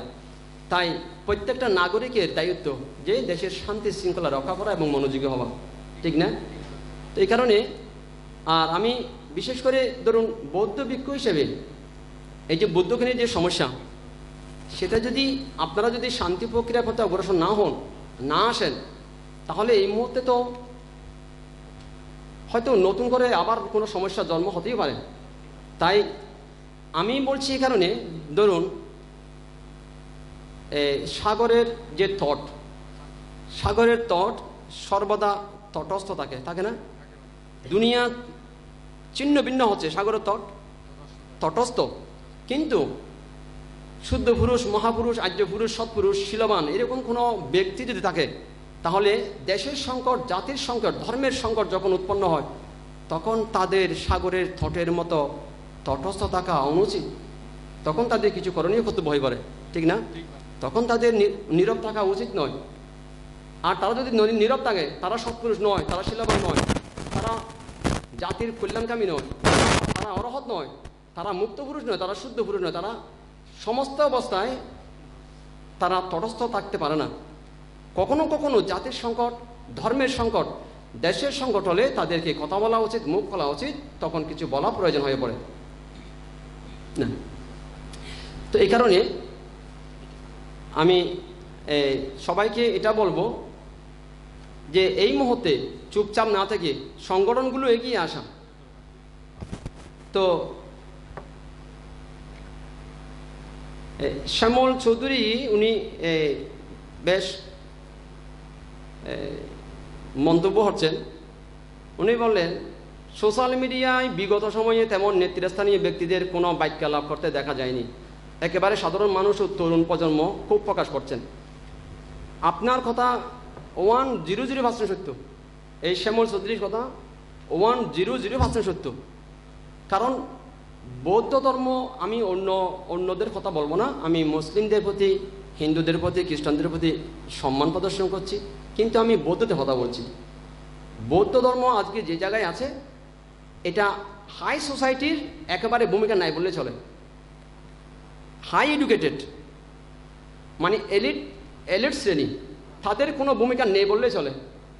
বৌদ্ধ ধর্ম বেঁচে রয়েছে কতগুলো গরিব, দুঃখী, অসহায় মানুষ, অর্ধশিক্ষিত, মধ্যশিক্ষিত, এই মধ্য অর্থবিত্ত, উচ্চ অর্থবিত্ত এবং উচ্চশিক্ষিত, তাদের ভূমিকা একদম নাই বললে চলে। তো এ কারণে আগে আপনারা দেখুন কি করা যায়। তথাপি আমি বলবো, কোনো বিবাদে জড়িত না হয়ে, কোনো মামলা মোকদ্দমায় জড়িত না হয়ে শান্তি প্রক্রিয়া চালানোর জন্য। শান্তি প্রক্রিয়া শান্তির মাধ্যমে যাওয়ার জন্য আমি আপনাদেরকে এটা অনুরোধ জানাবো। তবে এখন চুপ থাকার ফর্ম নয়, এখন যেহেতু বিচ্ছিন্নভাবে যেভাবে চতুর্দিকে এটা নিয়ে আলোচনা সমালোচনা হচ্ছে, হয়তো দেখুন এখন যদি সমস্যার সমাধানের ক্ষেত্রে অগ্রসর না হয়, এই ক্ষুদ্র ক্ষুদ্র আলোচনা হতে এমন হবে ছোটো ছোটো ঢেউ অনেক বড় বড় ঢেউ জন্ম দেবে একদিন, তখন কি হবে? তাই আমি চাইছি ছোটো ছোটো ঢেউ বড় ঢেউর পরিণত না হয়ে এই অবস্থায় এটা নিরসন হোক। আপনার চারুত্তম বড়ুয়া উনি মন্তব্য করেছেন, ধরে নিলাম আমাদের তীব্র আপত্তি বা দাবির প্রেক্ষিতে নট ফর সেল ক্লাব বইটি প্রচার মুদ্রণ সব কিছুই বন্ধ করে দিল, এতে কে হারলো কে জিতলো? না, ধর্ম সুরক্ষাকারী চারুত্তম বড়ুয়া কে হারলো কে জিতলো এই মুহূর্তে আমি সেটা কোনো রকম মন্তব্য করবো না। এখানে হার জিতের প্রশ্ন নেই, এখানে এখন প্রশ্ন অন্য। আমি এখন হার জিত বলবো না, তারা হেরে গেছে না সেটা বলা উচিত হবে না, এখন আমরা জিতে গেছি না সেটাও বলা উচিত হবে না। দেখুন এই বইতে অনেক কিছু আছে যা অনেকেই জানে না, যেগুলো পজিটিভ, তো সেগুলো যদি বন্ধ হয়ে যায় এটা কীরকম জিত, এটা কীরকম জয়? বৌদ্ধরা যদি মনে করে আমরা জিতে গেলাম, সেটাও নয়। কীরকম জিতে গেছেন বৌদ্ধরা? চারুত্তম বড়ুয়া যেটা বলেছেন এটা উচিত কথা বলেছেন, ঠিক কথা বলেছেন। বৌদ্ধরা যদি মনে করে আমরা বন্ধ করে দিয়ে জিতে গেলাম, না সেটাও নয়, কীরকম জিতে গেছেন। তাই 2 নম্বর, ধরে নিলাম ওরা ভুল করেছে, চারুত্তম বড়ুয়া বলছেন ধরে নিলাম ওরা জিতে গেছে, ধরে নিলাম ওরা ভুল করেছে এবং তা স্বীকার করে ভুল সংশোধনের জন্যই বৌদ্ধ স্কলারদের সহযোগিতা নিয়ে প্রয়োজনীয় সংশোধন করে বাজারে এসেছে, এতে কে হারলো কে জিতলো? না, এখন হার জিতের ব্যাপারে আমি কোনো রকম মন্তব্য করবো না। এখন যে সমস্যা সেটা সমাধানের দরকার। চারুত্তম বড়ুয়া আমি আপনাকে সাধুবাদ জানাই, আমি এখন কোনো রকম মন্তব্যে যেতে রাজি নই। আমি চাইছি এখন উদ্ভূত সমস্যাগুলো কি করে সমাধানের দিকে যাওয়া যায় এবং ঢাল তলোয়ার লাঠি আর হিংসা এগুলো না নিয়ে মৈত্রীর পথে শান্তির পথে আমরা শান্তির পথে অগ্রসর হব। যেটা আপনি চারুত্তম বড়ুয়া সেদিন আলোচনাতে আমি দেখলাম, যদি চারুত্তম বড়ুয়া না হয়ে যদি সঞ্চালনা অন্য কেউ থাকতো সেদিন জুম আলোচনায় সমস্যা তৈরি হতো। কারণ চারুত্তম বড়ুয়া বারবার বলছে যদি আপনারা যদি ব্যতিক্রম কন্ট্রোভার্সিতে চলে যান আমি কিন্তু মিট করে দেবো। উনি বলছেন আমি কিন্তু মিট করে দিতে বাধ্য হব, ওনার দক্ষ সঞ্চালনা না হলে সেদিন কিন্তু সমস্যা ক্রিয়েট হতো। আমি এই জন্য আপনাকে সাধুবাদ জানাই, যদি আপনি লাইভে এখন থাকেন আমি আপনাকে সাধুবাদ জানাচ্ছি, আপনার দক্ষ সঞ্চালনা সাধুবাদের যোগ্য। চারুত্তম বড়ুয়া বলছেন যে যদি ওনাদেরকে একটু বাড়ি যেতে বলুন তো আপনার এই চারুত্তম বড়ুয়া সেদিন এই সবাইকে যারা যারা একটু ব্যতিক্রম মোড় নিতে চেয়েছিল এই আলোচনাটা, ওই যেটা জুম মিটিংটা না যেটা সেটা ব্যতিক্রম মোড় নিতে চেয়েছিল, কিন্তু উনি শক্ত হাতে হাল ধরেছিল কে? চারুত্তম বড়ুয়া। উনি বলছেন দেখুন আমি আপনাদের অনুরোধ জানাচ্ছি যদি আপনারা কন্ট্রোভার্সিয়ালে যান আমি কিন্তু মিট করে দিতে বাধ্য হব। আমি আপনার এই দক্ষতাকে আমি সাধুবাদ জানি, প্রশংসা করি। এমন দক্ষ না হলে নৌকা ঠিক সময়ে ঠিক রাস্তায় নেওয়া যায় না, ঠিক না? উনি আমি এটা ফলো করলাম ওনার দক্ষতা। উনি বলছেন আমি মিট করে দিতে বাধ্য হবো, কিন্তু আপনারা যদি কন্ট্রোভার্সিয়ালে যান আমরা শান্তিতে অগ্রসর হব। তাই যেতে চেয়েছিল মোড় নিচ্ছিল, কিন্তু মোড় নিচ্ছিল সেটা উনি থামিয়ে দিলেন। এরকম দক্ষ সঞ্চালক হওয়া দরকার, দরমরা সঞ্চালক হওয়া দরকার। এই জন্য আমি চারুত্তম বড়ুয়া আপনাকে আমি সাধুবাদ জানাচ্ছি, আপনি প্রশংসার যোগ্য, অধিক থেকে অধিকতর সাধুবাদের যোগ্য আপনি। তো এই জন্য আমরা এখন হার জিত নয়, আমরা এখন সমস্যার সমাধানের পথে হাঁটলে ভালো হবে। এই জন্য আমি বলছি যে এই টিমটা গঠন করার সময় সেখানে প্রজ্ঞাবংশপান থেকে নেওয়া হোক, চারুত্তম বড়ুয়াকে নেওয়া হোক, যে 2 জন উকিল নোটিশ পাঠিয়েছে তাদেরকেও নেওয়া হোক এই টিমটাতে। তারপর একটা আলোচনা হোক নর্থ পাস সেল ক্লাবের সাথে, এটা দ্রুত করা দরকার। না হলে এই বিচ্ছিন্ন আলোচনায় কোন দিকে কি সমস্যা হয়ে যায় বলা যায় না এখন। তো এই কারণে তরুণ প্রজন্মরা খুব প্রকাশ করছে মুরব্বীদের প্রতি, নেতৃস্থানীয় কর্তা ব্যক্তিদের প্রতি। এটা অস্বাভাবিক না, এটা স্বাভাবিক। তারা কেন নীরব আছে? এবং 11টা বিহারে যে বই দেওয়া হয়েছে তারাও কেন নীরব? বইগুলো দেওয়া হয়েছে তাদেরকে, নীরব কেন তারা? নীরব থাকা উচিত ছিল না, উচিত নয়। আপনার সৈকত বড়ুয়া উনি বলছেন, সৈকত চৌধুরী ক্লাবের সদস্যরা তাদের পেজে যেই ঔদ্ধত্যপূর্ণ আচরণ করেছে তার জন্য তাদের লিখিতভাবে তাদের 1001 জন সদস্যদের মধ্যে কমপক্ষে 500 জনের স্বাক্ষর সম্বলিত কাগজে বৌদ্ধ সংগঠনগুলোর কাছে প্রেরণ করতে হবে। সেখানে রিক্তা মার্টিনেজের স্বাক্ষর ছবিসহ অবশ্যই থাকতে হবে। দেখুন সৈকত চৌধুরী, আগে আলোচনায় বসা হোক। আমি যে সাজেশনটা দিয়েছি সেই সাজেশন মতে আমি আজকে আমার মতামত আজকে আমি যা দিলাম, আপনি প্রথম থেকে দেখলে বুঝতে পারবেন আমি যেভাবে মতামত দিয়েছি। তো সেই ভিত্তিতে আগে আলোচনায় বসা হোক। আপনি যে কন্ডিশনগুলো রাখছেন সেই শর্তগুলো সেগুলো আলোচনার মাধ্যমেই করা হবে, কিন্তু সোশ্যাল মিডিয়ার মাধ্যমে করলে হবে না। ফেস টু ফেস আলোচনা করতে হবে, এই সোশ্যাল মিডিয়াতে বসলে হবে না। আগে উভয়েই মুখোমুখি বসে আলোচনা করা হোক। তো আলোচনা না করে কোনো রকম সোশ্যাল মিডিয়াতে ব্যতিক্রম ধরনের বাক্য বিনিময় করলে হয়তো সমস্যা নিরসনের পরিবর্তে হয়তো আরও বেড়ে যেতে পারে সমস্যা। তাই আমি অনুরোধ জানাবো, আমরা সমস্যা না বাড়িয়ে সমস্যা কী করে কমানো যায়, কি করে এই উৎপন্ন দাবানল কি করে শান্ত করা যায়। পানি ছিটিয়ে দিন, কেরোসিন নয় এই মুহূর্তে, কেরোসিন নয়। আর আশেপাশে দাহ্য পদার্থগুলো সরিয়ে ফেলুন, ঠিক না? দাহ্য পদার্থ সরিয়ে ফেলুন আর অগ্নি প্রজ্বলিত অগ্নি নয়, অগ্নির মধ্যে পানি নিক্ষেপ করুন। তো এই কারণে আমি এখন সবাইকে পানি নিক্ষেপ করার জন্য বলবো, আর সেখানে কেরোসিন, শুকনো কর্কট গাছপালা দিতে বারণ করবো। এখন কমেন্টস করা মানে ব্যতিক্রম, সেখানে আগুন ঢেলে দেওয়া, আগুনের মধ্যে ঘি ঢেলে দেওয়া আরও। এই জন্য আপনারা শান্তির পথে অগ্রসর হন। আমরা বৌদ্ধের এই খান্তিবাদ ত্যাগ করা উচিত হবে না, ঠিক না? আমরা বৌদ্ধের এই খান্তিগুণ আমাদের ত্যাগ করা উচিত হবে না। চারুত্তম বড়ুও খুব সুন্দর কথা বলেছে যে তাদের এত যে ভালো দিকগুলো, নিশ্চয়ই আমি একমত, ভালো দিকগুলো তো দেখতে হবে। বইটার মধ্যে অনেক ভালো কিছু আছে, নেই তাও নয়, ভালো অনেক কিছু আছে। আমি তো যা বললাম সেছাড়া এটা বইটা তো আপনার দীর্ঘ 172, বইটা আপনার 175-77 পেজ ইংলিশ বইটা। তো সেখানে ভালো অনেক কিছু আছে। তো কিন্তু সমাধানের রাস্তা তো, সমস্যা থাকলে সমাধানও তো আছে। দেখুন, সমস্যার জন্ম হলে সমাধানেরও জন্ম হয়। এমন কোনো সমস্যা নেই যার সমাধান জন্মগ্রহণ করেনি। যখন সমস্যা জন্মগ্রহণ করেছে তার সমাধানও জন্মগ্রহণ করেছে। এই কারণে আমি সবাইকে অনুরোধ জানাবো, সোশ্যাল মিডিয়ায় ব্যতিক্রমধর্মী মন্তব্য না করে। কারণ এখন হয়তো হতে পারে আপনি ব্যক্তিগত মন্তব্য করছেন কেউ, কিন্তু সেটা এখন জাতির মধ্যে পড়ে যাচ্ছে, জাতিগত হয়ে যাচ্ছে, এটা ঠিক না? এই কারণে এখন কারণ ব্যক্তিগত মন্তব্য সেটা এখন জাতির পক্ষে হয়ে যাচ্ছে এখন। এ কারণে আপনারা সংযত থাকার জন্য আমি সবাইকে অনুরোধ জানাচ্ছি, সাধুবাদ জানাচ্ছি সংযত হয়ে আচরণ করার জন্য। এবং অতি দ্রুত একটা বৌদ্ধদের মধ্যে একটা মিটিং করা দরকার। মিটিং করে এটা তাদের সাথে আলোচনা যাওয়া দরকার। বিচ্ছিন্ন আলোচনায় সমাধানের পরিবর্তে সমস্যা বেড়ে যাবে। তো এখন 6টা বেজে গেছে, আমি লাইভ শেষ করে দেব। আপনার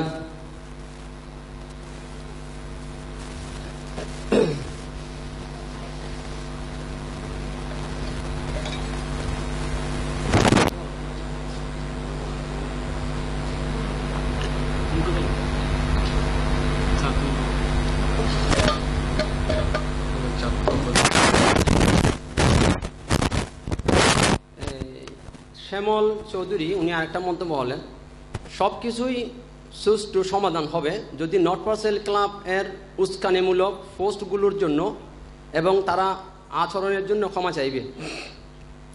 দেখুন শ্যামল চৌধুরী, আপনাকে আমি সম্মানের সাথে সাধুবাদের সাথে এটা বলবো, দেখুন আগে আলোচনায় বসার জন্যই উভয়ের পক্ষ থেকে অগ্রসর হওয়া হোক। উভয়ের পক্ষ থেকে অগ্রসর হওয়া উচিত। আগে অগ্রসর হয়ে আলোচনায় বসা দরকার। আলোচনায় বসলে নানা রকম সমস্যা সমাধানের রাস্তা বেরিয়ে আসবে। আপনি বলছেন যে সব কিছু সুষ্ঠু সমাধান হবে যদি নর্থ পার্সেল ক্লাব এর উস্কানিমূলক পোস্টগুলোর জন্য এবং তারা আচরণের জন্য ক্ষমা চাইবে, তারপর পূজনীয় পান্থের পরামর্শ মোতাবেক সমাধানের দিকে এগিয়ে যাওয়া যায়। দেখুন আলোচনায় বসলে নিশ্চয়ই একটা সমাধানের রাস্তা বেরিয়ে আসবে। তবে দ্রুত যদি আলোচনার জন্যই অগ্রসর না হওয়া যায় তাহলে এটা সমস্যা অন্যরকম হতে পারে। কারণ দ্বন্দ্ব না হোক, যুদ্ধ না হোক, মামলা মোকদ্দমা না হোক, এবং বইটা নিষিদ্ধ করার আগে আলোচনায় যাওয়া দরকার। দেখুন, তাদের সাথে আলাপ আলোচনা না করে বইটা নিষিদ্ধ করা, বইটা অনেক ভালো কিছু আছে যা অনেকেই জানতে পারবে। তো আমরা একটু শান্তিতে অগ্রসর হই, আমরা একটু ধীরে অগ্রসর হন। দেখুন, অনেক সময় ধীরে অগ্রসর হওয়া ভালো, হুটহাট কোনো সিদ্ধান্ত নেওয়া উচিত হবে না, এবং কোনো রকম পরস্পরের মধ্যে এমন কোনো কিছু করা উচিত হবে না যা অনেকের মধ্যে ক্ষোভের জন্ম হবে। হ্যাঁ, কি বলছেন? হ্যাঁ, আমি সহমত পোষণ করেই বলছি, আমাদের বিহার কেন্দ্রিক বৌদ্ধ নেতাদের প্রতি আমাদের বৃহত্তম বৌদ্ধ জনগোষ্ঠীর বিশেষত যুবকদের এক প্রকার অনীহা আছে। এই জন্য অনীহাকারীদের দোষারোপ না করে নিজেদের নেতৃত্বের ধরন গঠনের দিকে নজর দেওয়া উচিত। দেখি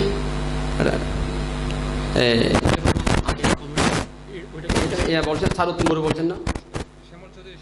আচ্ছা, স্যার উত্তম বড়ুয়া একটা মন্তব্য করছেন, শ্যামল চৌধুরীর সাথে আমি সহমত পোষণ করে বলছি, আমাদের বিহার কেন্দ্রিক বৌদ্ধ নেতাদের প্রতি আমাদের বৃহত্তর বৌদ্ধ জনগোষ্ঠীর বিশেষত যুবদের এক প্রকার অনীহা আছে। এর জন্য অনীহাকারীদের দোষারোপ না করে নিজেদের নেতৃত্বের ধরন গড়নের দিকে নজর দেওয়া উচিত। হ্যাঁ, আমিও আপনাদের সাথে আমি একমত, আমি দ্বিমত নই, আমি একমত আপনাদের সাথে। তো আগে আপনারা ধরুন বুদ্ধাং শরণাগচ্ছামি, দাম্মাং শরণাগচ্ছামি, সাংঘাং শরণাগচ্ছামি, first time, second time and third time Buddha এরকম কিছু ব্যবস্থা রেখেছেন। আপনারা ওনাদের সাথে আগে যারা বিহার কেন্দ্রিক যে নেতা বলছেন তাদের সাথে একটু আলোচনা করে দেখুন। তারা যদি মৌন থাকে তাহলে আপনারা অগ্রসর হন। এটা সমস্যার সমাধান করতেই হবে। আগে আপনারা তাদেরকে দেখুন ওনাদের মন্তব্য কী। ওনারা যদি ইনঅ্যাক্টিভ হয় তাহলে আপনারা অ্যাক্টিভ হয়ে এগিয়ে আসুন। তবে সেখানে আমি বলবো স্যার উত্তম বড়ুয়া থাকতে হবে, প্রজ্ঞাবংশ মহাতেরও থাকা দরকার, প্রজ্ঞাবংশ বানতে ওনাকে থাকতে হবে, প্রজ্ঞাবংশ মহাতেরও বিকল্প নেই, আর ওনাকে থাকতে হবে। এবং উকিল নোটিশ যে হারিয়েছে দুজন, অ্যাডভোকেট রিগেন বড়ুয়া, অ্যাডভোকেট প্রতীক বড়ুয়া, তাদেরও থাকা উচিত। আগে আপনারা তাদেরকে আগে বলে দেখুন, যদি যেসব নেতা বলছেন বিহার কেন্দ্রিক তারা যদি মৌন থাকে তারপর না হয় আপনাদের কাজ আপনারা করবেন, কিন্তু তাও মামলা মোকদ্দমা নয়, আলোচনা। আমরা এই মুহূর্তে আমি কাউকে বলবো না যে বই নিষিদ্ধ করার জন্য, মামলা মোকদ্দমা হওয়ার জন্য। আগে আলোচনা করুন, আলোচনা করার পরে আপনারা ভালো মন্দ সিদ্ধান্ত পরে নিতে পারবেন। আগে তো আলোচনা করা দরকার। তো আলোচনা না করে সিদ্ধান্ত নেওয়াটা ঠিক হবে না এখন। তো আমি সবাইকে সাধুবাদ জানাচ্ছি। আপনার দ্রুত একটা সিদ্ধান্ত নেওয়ার জন্য বৌদ্ধদেরকেও আমি আহ্বান জানাচ্ছি, এবং এই ব্যাপারে নর্থ ওয়েস্ট ক্লাবের সদস্যদেরকেও আহ্বান জানাচ্ছি। আপনারা এই সমস্যা যাতে আর কোনো অবস্থাতেই বেড়ে না যায়, যাতে এখান থেকে সমস্যা দুর্বল হয়ে যায় এবং একটা শান্তি প্রক্রিয়ার মাধ্যমে সমাধানের ক্ষেত্রে যাতে অগ্রসর হওয়া যায়। তো সবার কাছে এই আহ্বান করছি, এবং সবাই সংযম যেন হারিয়ে না ফেলে, সংযমের দড়ি যেন ছিঁড়ে না যায়, সবাই সংযত আচরণ করার জন্য আমি অনুরোধ জানাচ্ছি। আপনাদের সবাইকে সাধুবাদ জানাচ্ছি। মুসলিম, হিন্দু, বৌদ্ধ, খ্রিস্টান সমস্ত ধর্ম সম্প্রদায়, সমস্ত ধর্মগুরু, সমস্ত জাতিসত্তার প্রতি আমি মৈত্রী দান করছি, এবং সবার উপকারের জন্য আমি মুসলিম সম্প্রদায়, হিন্দু সম্প্রদায়, খ্রিস্টান সম্প্রদায়, আমি সবার কাছ থেকে উপকার লাভ করেছি। তাই আমি সবার প্রতি আমি কৃতজ্ঞপরায়ণ। বৌদ্ধ সম্প্রদায়, আমি বৌদ্ধদের কাছ থেকে বহু উপকার লাভ করেছি, তাই আমি বৌদ্ধ সম্প্রদায়ের প্রতিও আমি কৃতজ্ঞপরায়ণ। সমস্ত সম্প্রদায়ের প্রতি মৈত্রী দান করছি, সবার স্বস্তি কামনা করছি, সবার সুখ কামনা করছি। সাব্বে সত্তা সুখিতা হন্তু, জগতের সমস্ত প্রাণী সুখী হোক, সমস্ত প্রাণী শত্রুমুক্ত হোক, বিপদ মুক্ত হোক, রোগ মুক্ত হোক, সুখী হোক, সবার স্বস্তি হোক, সবার কল্যাণ হোক, সবার মঙ্গল হোক।